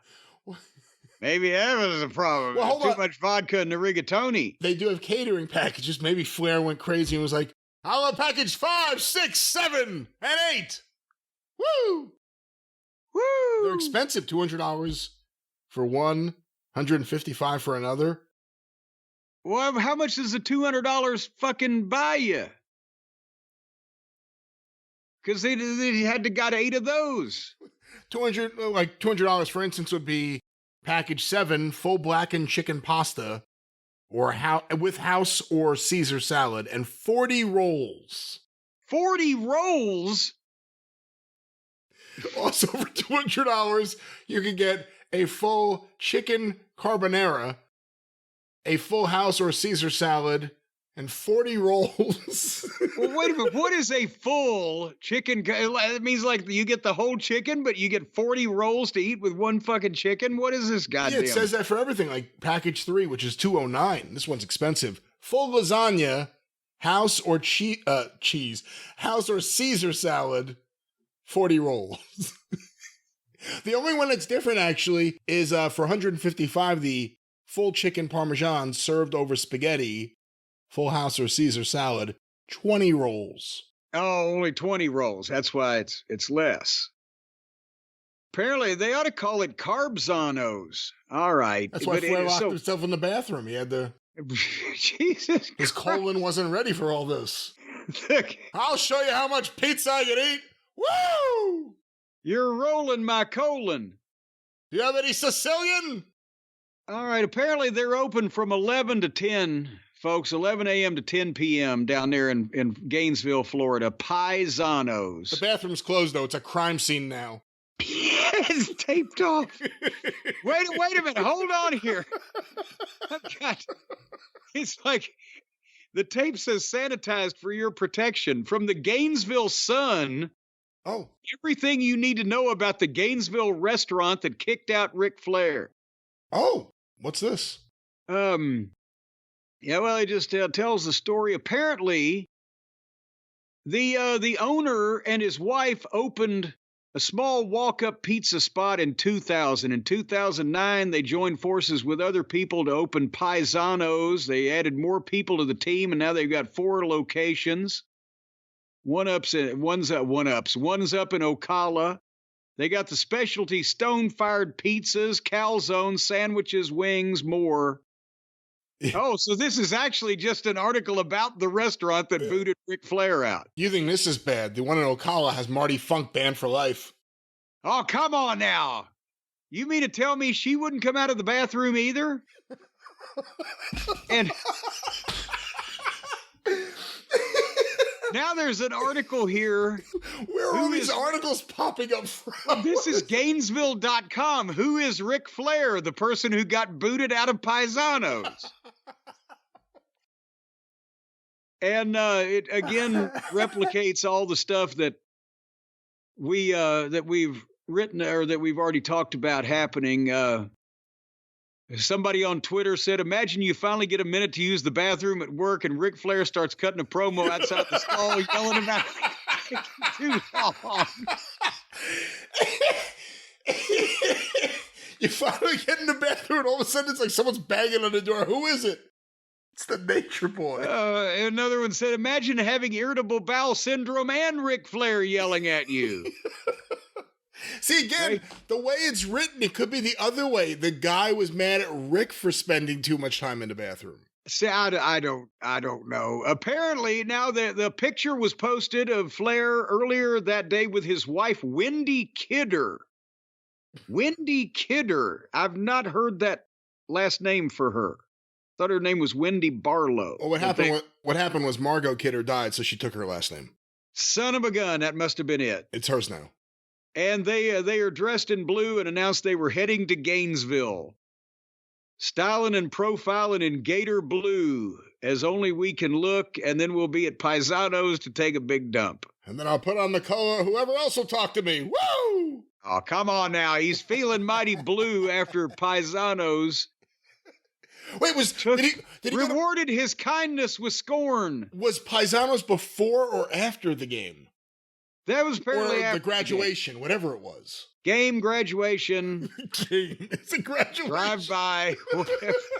Well, you wouldn't go and stuff yourself before an event like that. You'd go there and stuff yourself after an event. So this was the graduation party. Ric Flair got kicked out of his own graduation party for whoever it was. Apparently, we're still developing items, still coming in. Ric Flair recently expressed his frustration that he was not asked to be a part of the Who Killed WCW docuseries. I don't know if anybody should ask to be a part of that. Yeah, I helped kill it.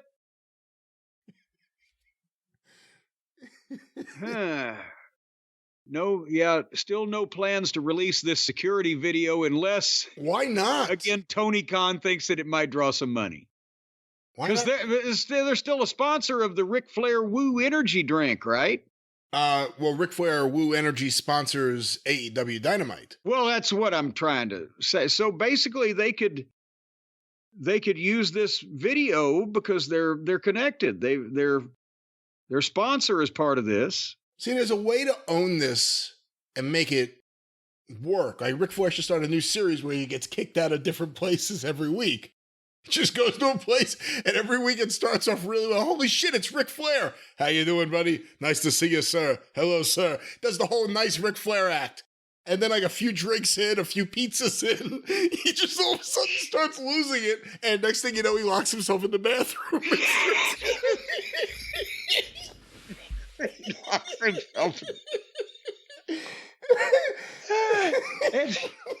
At that point, then, we would download the DraftKings Fantasy Pick 6 app because at the start of the program, it's not obvious why he's going to get kicked out. But whoever is the first one to determine why by the end of the program he will be kicked out and state that on DraftKings wins huge cash prizes.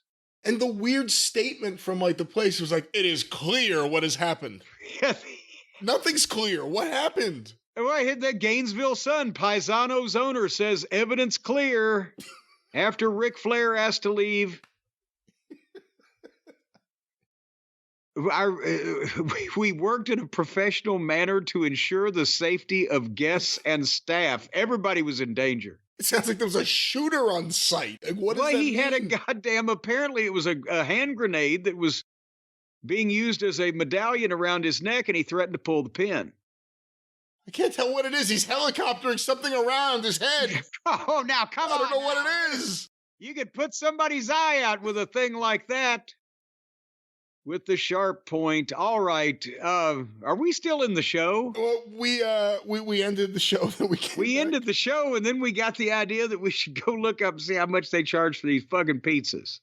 Well, it's pizza night in America now, ladies and gentlemen. We'll wrap it up once. What's your show? I'll let you wrap it up once again. Okay, bye.